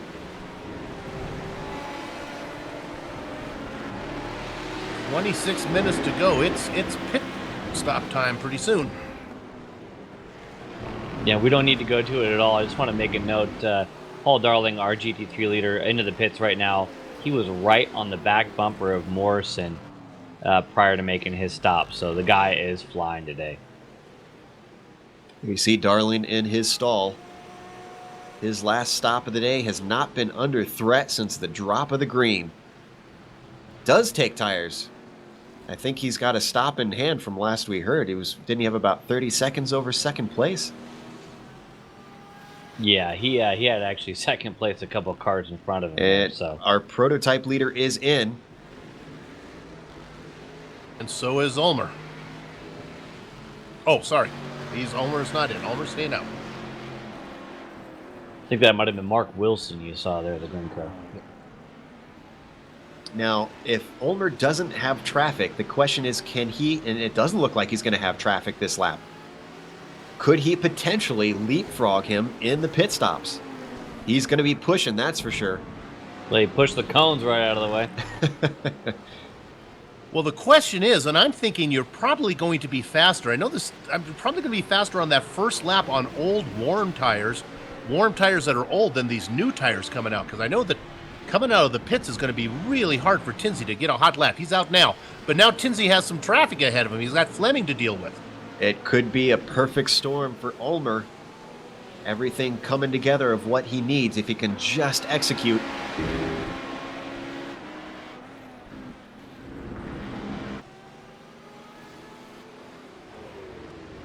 As we watch Ulmer, currently our leader overall. However, he has yet to take his stop. He's been fighting with Robert Tinsey the whole way. Quinn has also elected not to stop this time. He is sitting in second.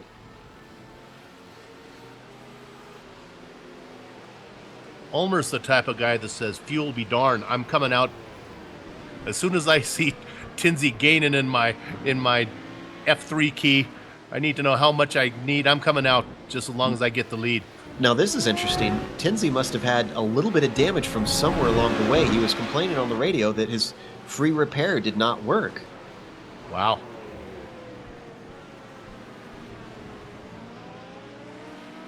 Wonder if that might have been what's slowing him down? And Ulmer stays out one more time. As does Quinn.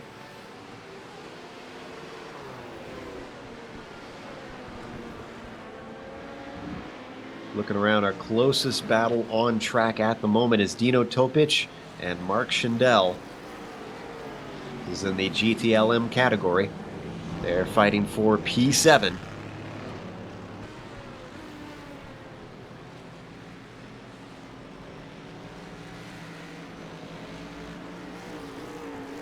fact, Topic closing a little bit, it seems. Schindel a little bit off the apex, coming through 5. That's going to allow him to cut the gap even more, now within half a second.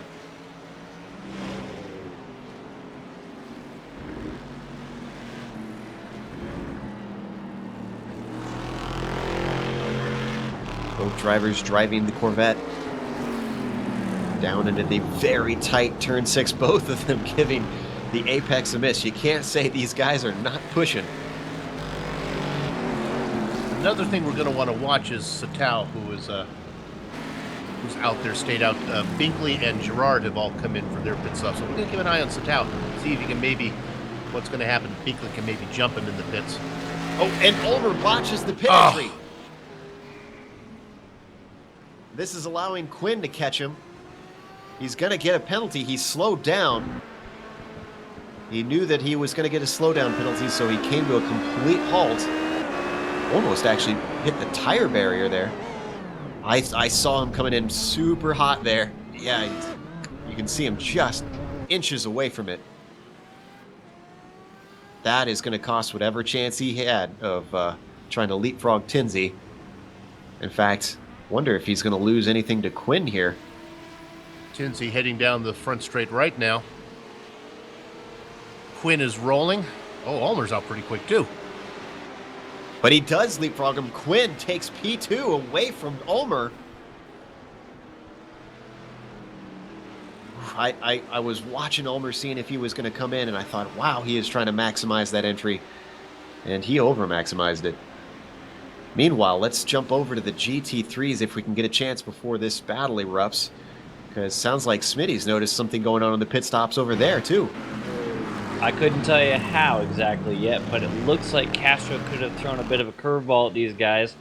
Castro is now P3. He leapfrogged both Morrison and Peterson in the pits. He hasn't gotten Fleming yet, but Fleming still has to do one more stop. Castro, something up his sleeve here, one more time in the strategy game. Let's go back to Ulmer. He's looking to the inside of Quinn. Quinn just off the track, but manages to hold it together side by side through 7 and 8. Now coming up to 9. Ulmer's going to have the inside. Tries to outbrake him.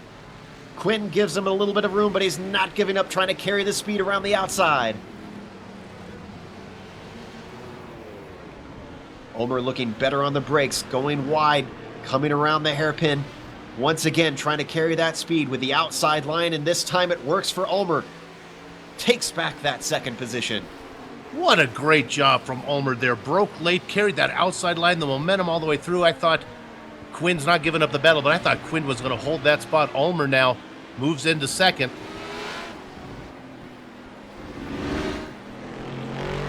Quinn doing a fantastic job this race. He's got a great exit coming out of the final corner. Is he going to look to the inside, down into turn 1? Ulmer does not defend. He likes that outside line. He found it worked last time, but he goes too wide, and he's off into the grass. Ulmer spins. He holds onto it just barely.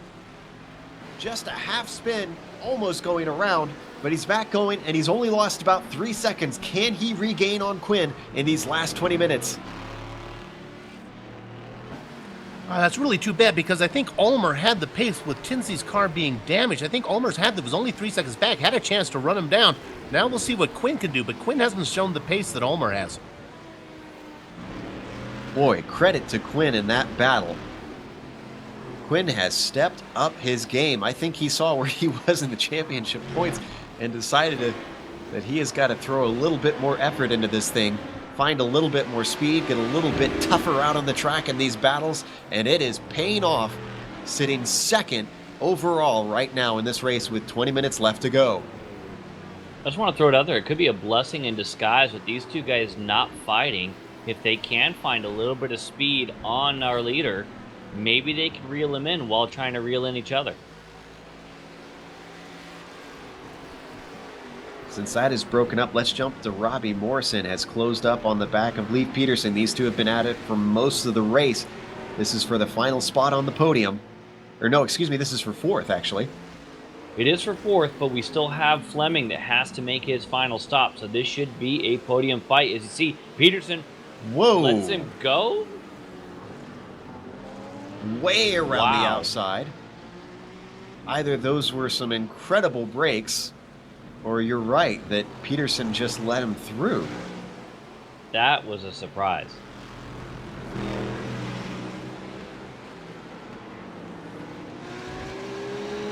I don't really know what to make of that. I mean, maybe you just want to get the tow hooks out and stay with him and try to catch the guys in front. But, yeah, that was odd. I jumped up to Fleming, who had a scary moment. Oh, and we got another scary moment when the car turned around twice in about 5 corners for Fleming. He had a car almost take him out. One half spun in front of him. Now Sean Reese spun around, narrowly avoided him.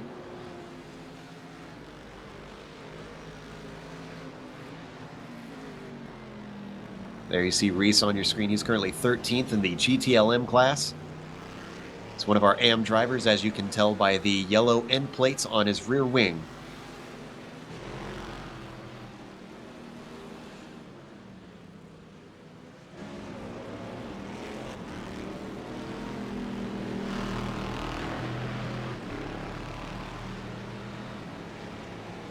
As the clock ticks down, guys have found just a little bit of space between them now. Let's go ahead and refresh you on the GTLM class. It's been pretty quiet up there. Jason Girard, everyone's made their pit stops. He's leading the way 15 seconds up. But here's what's interesting. Satao and Binkley, these guys have been following each other the entire race. They both made their pit stops. When it was all said and done, Satao had picked up about 4 seconds between the gap. They came in nose to tail. Satao stayed out about 2 or 3 more laps and now has about a 5-second lead on Binkley, who is comfortably ahead. 13 seconds up on Schuster, who is beginning to close on him. I don't think 13 seconds with 16 minutes to go. I don't think Schuster's going to get there. Schuster probably settling into 4th position. Yeah, it's going to take a major mistake from Binkley, or even potentially Zoltau, for Schuster to have a hope to get on the podium. Still, you have to credit this recovery drive down to 11th on the first lap, and Schuster is all the way up to 4th. That is a great run. Honestly, with a few exceptions, Schuster's the only guy who's passed anybody. Everyone else been pretty much holding Stason. Slavonic was in a little bit of a battle, or Jackman had a battle earlier with Schindel, but pretty much is all settled down. In fact, most drivers have settled down. If you look through the order, closest is still Leif Peterson and Robbie Morrison, and that is about a second and a half apart, so not really a battle. Sean Reese is closing on Christopher Sherburne, but those two are not in the same class, unfortunately. So let's jump over to Smitty, because it sounds like you got some news in regards to the tires on the GT3 cars. Yeah, I gotta be honest with you, I might have just botched the math a little bit here. I was looking at the pit stops again. Morrison and Peterson, who lost that time. Well, let's just take a look at Morrison's. He had a 2-minute 41 stop, or essentially that lap. And then I look at the driver in front of him that did that leapfrogging, Castro. His is a 2-minute 23, 18 seconds difference. I'm sorry to interrupt. John Ulmer has lost his connection. After that fierce fight and that great drive, his internet has given out. Can you believe it? Can you hear the collective groans from around the world in cyberspace? Oh, The just luck. heartbreak. I can't believe it. I was ready to commend him on, other than a couple more small mistakes in the heat of battle, which is a lot more understandable than self-spins. He's just driven really well today. This has got to be frustrating for him. Yeah, we've mentioned it before. I mean, when he has good runs going, something out of his control seems to happen every time. It's what a rough season so far. Just another way that iRacing simulates real-world racing. I mean, sometimes it's just not your season. Well, this is good news for Matt Quinn, who is now solidly in that second position. Mark Wilson is an entire lap down from him, it seems. But a podium spot. Indeed, he's run a very quiet race, but this, as has been the case in the prototypes many times this season, it's not how fast you are, it's just outlasting the competition and keeping the car on track. Mark, I don't want to diminish your podium finish, but you are the last prototype racing right now. Yes, Santana is off the track, so you're correct. I should have turned in my GSRC collar and got in a prototype. I could have probably finished one off the podium here. We love having you in the booth too much to let you go race down there, Bill. But I was so close to a podium in the prototypes. Congratulations, Mark. Nice job. So that's pretty much settled down. The prototypes are done. GTLM is pretty much settled. Smitty, you got some excitement over there? Only in the what could be. Obviously, Ulmer, actually, I just want to throw it out there for Ulmer fans. He is connected once again. We'll try to get that prototype going again. And so, yeah, at least finish the race. As far as the GT3 guys go, Fleming is currently P2, has yet to make his second stop. What I'm keeping an eye on is third place Dexter Castro is getting caught by Morrison by a second a lap. It's Fleming in now to make his stop. Now I expect Fleming not to take tires to try to make a short stop out of this, but he should lose a podium spot, I would think, and go behind Morrison. We'll see how he comes out. You mentioned earlier that Castro had leapfrogged a lot of cars. Do you think maybe he's short fueled and now he's trying to save fuel to make it to the end? I think he might have done the big dice roll and went no tires at all. Just looking at the stop difference, because it was 18 seconds between him and Morrison. So that's my guess. He went 0 tires through the entire race. Well, Morrison is actually... Oh, and Patrick Fleming just came out ahead of Castro. Yeah, I got to give huge props to Fleming then. He was flying on that tire set beforehand. Well, let's look at that lap time with Dexter Castro. 150.9, 50.6, 51.7. Now, what's Robbie Morrison doing? 49.8, 51 flat, 51 flat. So I'm guessing some of this is traffic slowing him down a little bit. Yeah, and I'm just looking at those laps, too, that these guys stopped. That's what I was looking at. Castro had a 2-minute 23. Fleming just had a 2-minute 15.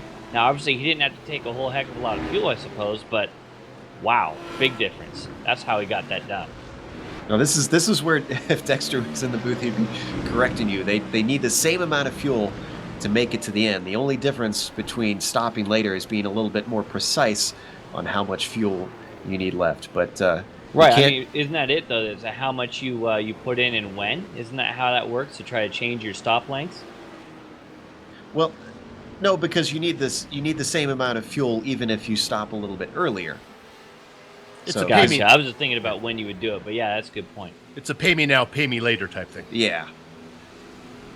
I just don't know how you make such a big change like that. But Castro trying to make things happen here under the brakes with Fleming. Oh, contact from back in behind it was Robbie Morrison got into the back of somebody. And he just got into the back of Mark Wilson as well. So Postma, I Postma believe, first, yeah. Here we're going to watch. He got a little bit unsighted as the cars came back online. That's Postma ahead of him. Didn't expect him to be up there and stop so quickly. There's Just one. a slight nudge. And then there's another one. Little twofer there. Everybody's getting in front of him. Yeah, and that's somebody who's trying to, make hay right now. He's trying to get up there and play with Castro and Fleming. And unfortunately, what was about a 3.5 second gap is now up to 6.5 seconds between Morrison and Castro as Brandon Postma goes a little bit off track.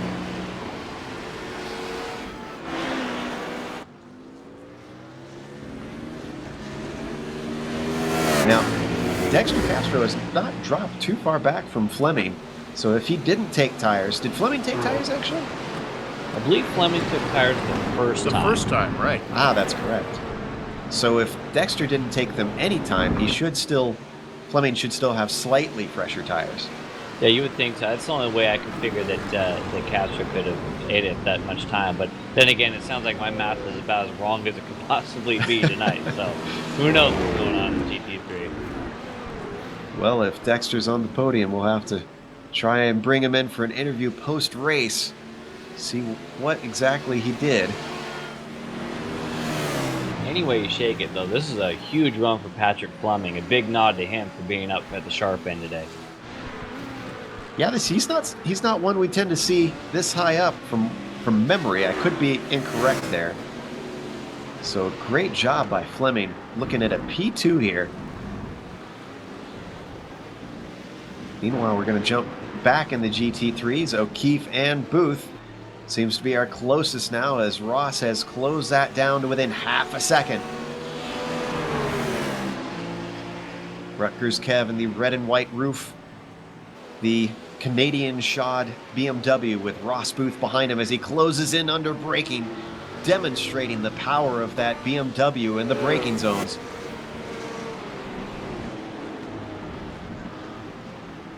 If it wasn't for a couple of issues for Booth, he might be a little bit further up, so I would think that...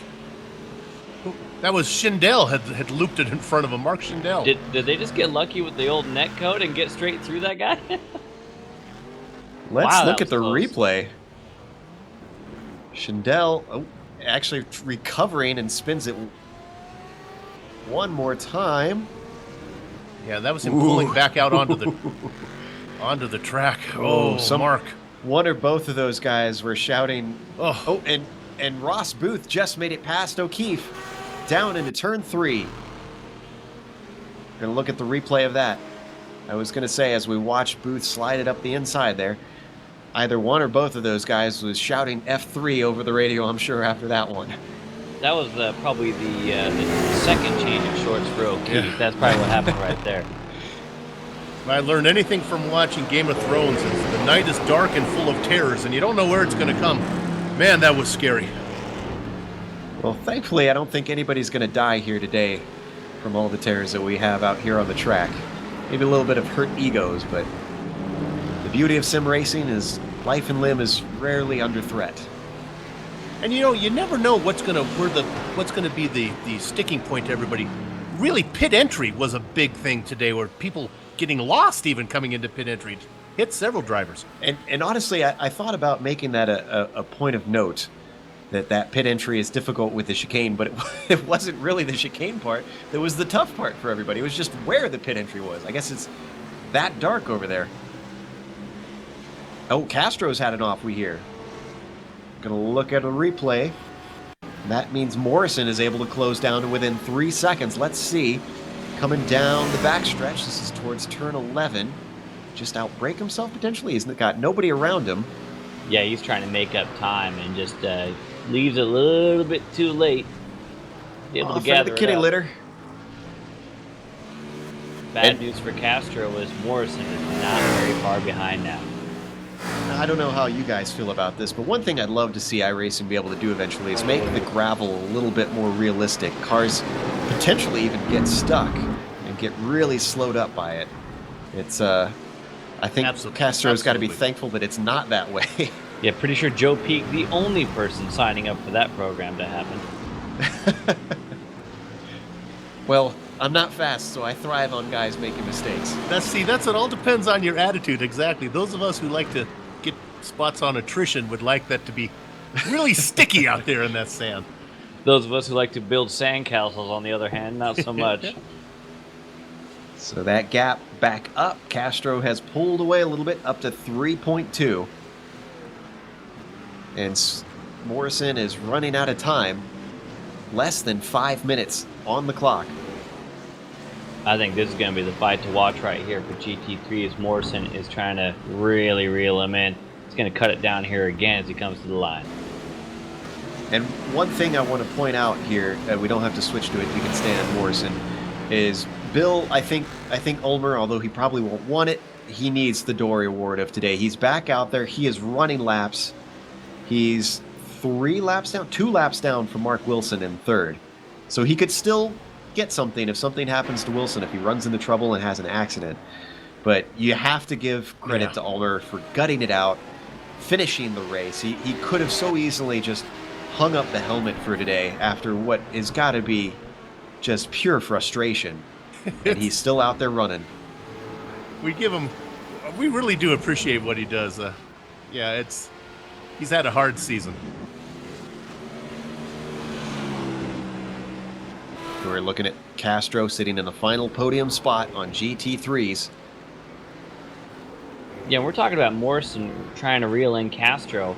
It's not like Fleming is out of reach. There's some shenanigans that happen. We do have second, third, and fourth not that far between each other.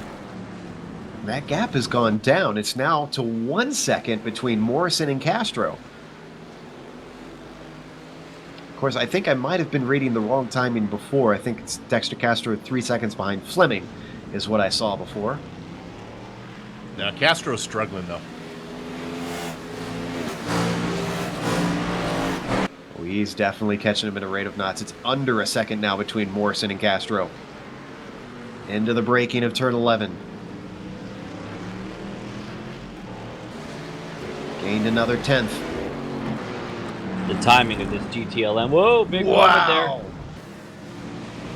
there. Boy, that is a spot where I think Fresh Tires is paying off because Morrison was right. There was less than a car length between them through there.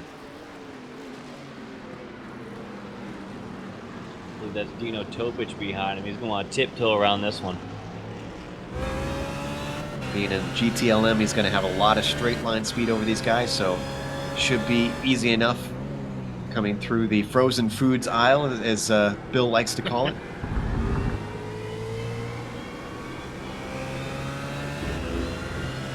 Another big braking zone coming up here. Let's see how these two guys do. Morrison's been real good today. We always know how Castro's good. Almost even. He's within half a second now. I have to keep an eye on our overall leader. Let's keep the cameras on this. I'm keeping a watch on Tinsey for when the white flag comes out. You're right on board with Morrison. Look at how much he's closed. Up on the back of Dexter's white and green BMW.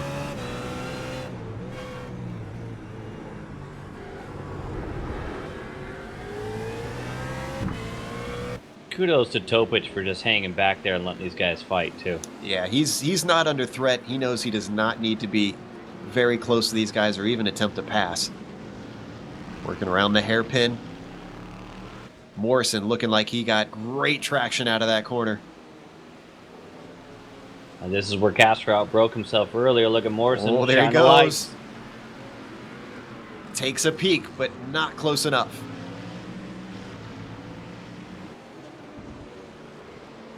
Less than a minute on the clock. I think Tinsey's going to be able to get to the line for one more lap. Once more, look at Morrison in the final corner. Very, very strong through there, but it's just not usually a passing zone. I don't think he's going to be able to affect the pass through there. No, it's almost like he's doing the lunge to put a little pressure on him. I'd almost back off a little, try to get a run. 30 seconds left on the clock. Tinsey comes up to one more corner through the chicane. Kevin O'Keefe lets him through. And guys, just throw it out there. I think Fleming could be running out of fuel. Castro taking a look. I think Fleming could be out of gas here in GT3. I think you're right. They are starting to try and work their way past. Castro's being held up, though, looking to the outside. Down through turn 5. He's out of gas. He's awfully fast for out of gas. Big issues for him, though. He might be trying to conserve gas. Meanwhile, Tinsey has taken the white flag, and there goes the pass between Morrison and Castro. Looking around the outside. Morrison's got it done. Does he have enough for Fleming? Up into the podium spot for Morrison. Now has his eyes on second position. And these guys are going to get one more lap. Tinsey is not going to lap them before this is over. We've seen it before where guys will try to play the game real close on the fuel here and actually miss it by a single lap in other classes. Throwing that out there as we get down to the end. Fleming runs wide there, went out a little bit wide through that corner. Morrison right on him here to the final set. He's going to get one more lap to do it. Oh, they and he sneaks by, but he gets tipped. And Castro goes through. Morrison Luck of tried the it on Irish for the outside. green car. Unbelievable. Morrison tries on the outside through there. I don't even think that Fleming knew he made that move. Meanwhile, we jump back to our overall leader. Here comes Robert Tinsey once more. He is 6 out of 7 now. For the win, Robert Tinsey comes to the line without a threat at the end of the race. Had to fight for it earlier on, but he is clearly in the lead at the end.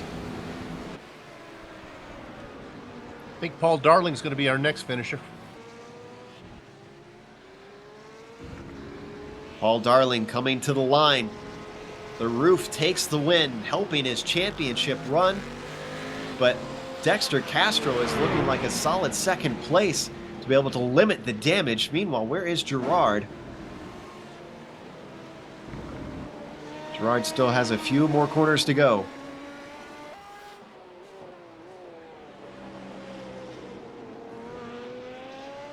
You know, that didn't look well for Castro. It looked like the way that Tinsey crossed the start-finish line with about 7 or 8 seconds to go, there was an extra lap, which I didn't think was going to play into Castro's favor, but that little extra mileage seemed to help him. Yeah.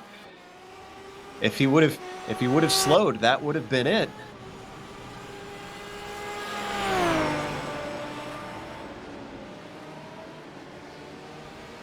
And Gerard with watch, yeah. a very comfortable, quiet race. Nice, easy run for him. Schuster made a recovery drive. In fact, Schuster is on the podium, I'm seeing. But it's going to be Jason Gerard who's going to take the win in GTLM. And let's give some credit to second place in GT3, who is coming to the line. Dexter Castro, great second place. His qualifying was well down the order. He didn't think he had a hope today, but strategy and a little bit of luck at the very end gave him a second place. My hat's off to Castro. Yeah, he put himself in position with that strategy move and, yeah, got the job done there at the end. Well done. And Schuster with that podium. Satal ran out of gas, was running second position. Ran out of gas on the last lap. Put Binkley into second and Schuster into third. Now, I'm seeing that Fleming finished ahead of Morrison, actually. Yeah, indeed. Fleming was able to get going first. Although, I'll be honest with you guys, it almost looks like Morrison pushes him across the line. Could be a story to follow after the race. I believe that we are ready to go to break, though, with pretty much everybody finished by now. Checkered flag is out, so we are going to step away for just a moment, catch a breather. We'll have the upcoming races on our screen. But don't go away, because we've got the unofficial results when we come back, as well as driver interviews.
Welcome back to Twin Ring Motegi in Japan after the 7th round of the Autobahn Motorcar Group Sportscar Challenge. It's just another brick in the wall for Robert Tinsley as he takes his 6th win of the season. Matt Quinn finished in second. Oh, excuse me, actually, we were supposed to watch a replay. But we'll have to go through the results now. Apparently, I screwed up the order here. Matt Quinn finished in second, and Mark Wilson with a nice podium, although he was a little bit far back from our top two. He still stuck with it and managed to keep the car whole. Jason Gerard was our winner in the GTLM class, finishing 4th overall. Such was the size of the prototypes and the attrition in that class. Kevin Binkley finished in 2nd, followed by Troy Schuster in 3rd. And 4th in that class, it was Tobias Siltau, who had a bit of a quiet race other than a little bit of action at the start. And then 5th was Robert Jackman, who finished in 8th overall. 9th was Paul Slavonic, and then 10th overall was John Ulmer. Bill? In 11th, Mark Schindel, followed by Dino Topic. In the Baker's Dozen spot goes to Dave Hill. Following him was Brandon Postma. 15th and 16th went to Paul Darling, our winner in the GT3 class, and Dexter Castro in an exciting second-place finish for him. 17th goes to Sheldon Woloshin. Patrick Fleming had an interesting finish. We'll see that later in 18th position. 19th, Robbie Morrison, and 20th went to Leif Peterson. 21st, you're going to have Rutgers Kev. Kevin O'Keefe's going to be in the 21st spot. 22nd, Ross Booth, last round's winner. David Henry's in 23rd. Christopher Sherburne, 24th. We're going to have Matt Owens, 25th. Sheldon Rosenbaum in 26th. Brett Trozine, 27th. Robert Sklenka, 28th. Those are all GT3 drivers. GTLM here at the end, Billy Smith in 29th and Sean Reese in 30th. Joe? Then we've got Tony Duffy finishing in 31st. Kevin Santana, these cars are DNFs now, in 32nd. Tim McLeish in 33rd. Paul Lindsay in 34th. And Jason Fleischle in 35th, with Chance Kelly as a did not start. Now, the replay that we wanted to show you was why Patrick Fleming had such an interesting finish and why he's on the podium is some incredible sportsmanship. He ran out of fuel, and Robbie Morrison, who could have taken it at the line, you'll see here, just juts up behind that other BMW and scoots him across the start-finish line instead of passing him by after he made contact with him earlier in the lap. That is some incredible sportsmanship from Morrison, who could have easily gotten himself onto the podium. And speaking of our podiums, we have our overall winner waiting to talk to us. That would be Robert Tinsley. Let's bring him in and see how this one was for him. Robert, it was a little bit like last time where you were under threat for a good bit of the race up until the end. Were you at all worried? We heard that you might have had some damage. Oh yeah, I was definitely worried on this one. I had a little damage in my second fuel stint. Unfortunately, it was with my teammate Brandon Postma, so I have to say sorry to him. We were going into the last turn, and I was really close on his bumper, and I think he just slightly lost traction, and then I just booted him off. It seemed like a number of drivers were really struggling, even though it was nighttime. We're not sure if it was with the grip or it was just trying to keep the handling of the car. Is it tougher driving at night with the extra grip here in the HPD, or is it just a lot easier? Because it seemed like a lot of guys were just really having a tougher time. Yeah, normally at night you would think with the cool track temps it would have a lot more grip. I think it might have been just a little bit too cool this time for some reason. There was very little grip for some reason. It was kind of strange.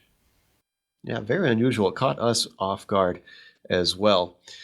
Well, the next round, we are finally getting back to the American rounds, which supposedly Ulmer says is stronger for him. Are they stronger for you as well?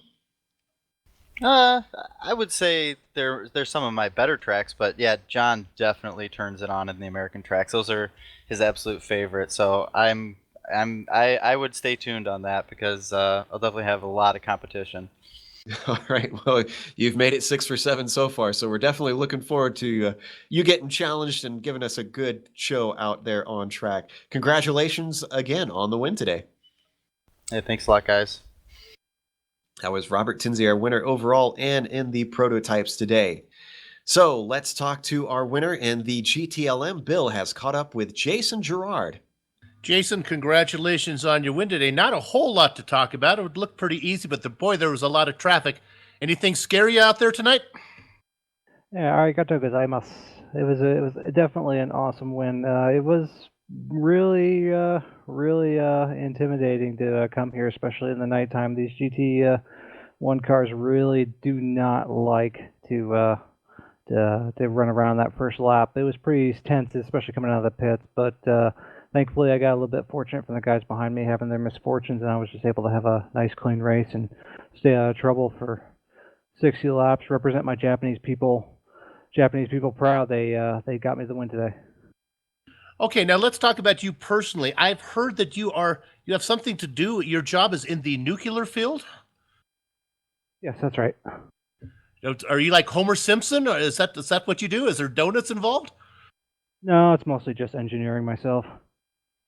Oh, okay. Well, that's does splitting the atom have any relationship to sim racing at all?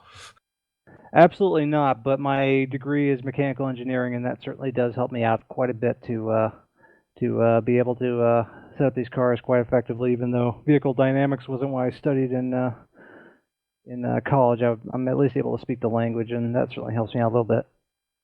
Well, congratulations. I like learning new stuff about the drivers. Congratulations on your win today. I think it's your second one this season, and you're still in the hunt there. If Schuster has a little more trouble, he can run this guy down. So good luck as the season continues. All right. Thanks, Bill. All right, Joe, back to you. Jason Gerard glowing in the dark, shining tonight here, winning in the GTLM class. Up next, we have our winner in the GT3 class, or I think we do. There he is, Paul Darwin. He's hopping in and out on us. Let's pull him in before he runs away. Paul, I hope you got a copy. It was not that much of a struggle for you, it seemed, out there. You weren't threatened at all. You pulled a lead early on, almost 22 to 23 seconds before we even hit the half-hour mark. Do you really like this track? Is this a strong one for you? We might not have Paul in here quite yet. Paul, do you have a copy?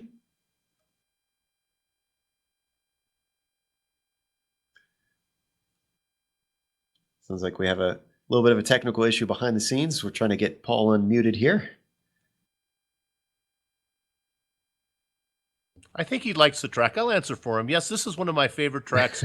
I like racing in the night because it's easy to see the headlights. Let's see. He's still not answering. We'll let him sort his stuff out. We'll send Paul out for just a moment to get his stuff sorted out, and we'll talk to Dexter Castro in the meantime. And since I actually jumped the gun there, I'll let Smitty talk to Dexter about that exciting last lap for him. Dexter, you got a heck of a last couple of corners there. I'm not even going to ask you a whole lot. Just what happened there at the end? Well, actually, it was the second to last lap, but with all the excitement, I knew I had a lap to go, but with all the excitement, I forgot and ran my last lap as a cool down lap. So thankfully, nobody else behind me was anywhere in position because I got halfway around the lap before realizing. But yeah. I mean, at the end, I was just trying to hold off Robbie to get a podium spot. Just focusing on corner exits, not let him get any run out of the corners. But all of a sudden, Patrick went into full fuel saving mode, and I look up and he's right in my face. So I tried to back off a little into one of the corners, so that Robbie couldn't get a run on me and on exit if I got balked by Patrick, but he took that. But he took that as an invitation. He took that as an invitation to dive it down the inside. Sorry, I'm seeing the YouTube chat right now. It's rather amusing. But he took it as an invitation to dive down the inside. There was nothing I could do because he had fresh tires and I had been running on mine the whole race. But I just sat back and it all worked out, apparently. That's actually a perfect segue. I completely obliterated the strategy program, with the exception of I assumed that you did not take tires in an effort to make up for what seemed to be a rare occurrence of you not having as much pace today. Go ahead and clear everything else up. And what is the proper strategy as far as what you guys are doing when you start clicking buttons and whatnot before going to the pit lane? Well, for me, at least in my opinion, now that the tires are one at a time, even in a 90-minute race, it's not worth it to take tires. But some people may differ on that opinion. But my problem was I've driven this track, a fair bit in the day, but not much at night. So on my first pit stop, I completely lost track of where the pit entry was, and wound up getting a 15-second penalty for unsafe pit entry. So that put me behind from the start. I was wondering what that was going to be like. I'll tell you, it was a huge rebound from last round where you guys had the coming together. It looked like it was going to be fourth, ended up being second. Solid points, Dave. Very well done. Yeah, thank you. I'm just glad being 2 seconds off of where I felt I should have been, that somehow I managed to finish second. So I lost the minimum amount of points to Paul. Congratulations, Dexter. Very well done. We'll see you when we get over to the States. Yeah, see ya. Well, sadly, it seems Paul Darling is not able to figure out his problems with his mic, so we're going to have to jump to another podium finisher in the GTLM class, and that is Troy Schuster, who had a recovery drive coming all the way from 11th on the first lap to finishing third in his class. Troy, tell us about having to come back through the field. Did you think that podium was possible, or what was your goal after you got back on the black stuff? I don't know, Joe. It was really tricky, man. I had that spin on lap 1. I didn't think I was going to have anything to do with the rest of the race, but fortunately I was able to pull it together a little bit, and I figured I'd get a solid fourth. It looks like Tobias ran out of fuel on the last lap. I don't know for sure, but he blessed me with the podium, so I'll take it. Yeah, it's you don't wish ill on your competitors, but you're certainly not against it as it goes with drivers. Now, you and Gerard have just been astonishingly consistent with your finishes. I believe there's only one finish off the podium for each of you in all 7 rounds. Do you think that's going to be key to taking the championship between the two of you, just keeping them stakes out and continuing to get top 3s? Yeah, as far as the driver championship goes, it's going to be really close between me and Gerard.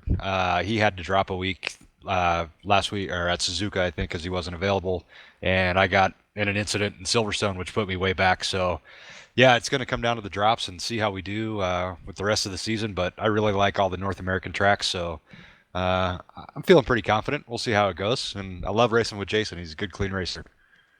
Certainly, you guys put on great shows for us each week, and sounds like a lot of our North American drivers like those home tracks. So thanks for talking to us, and again, congratulations on a recovery to third.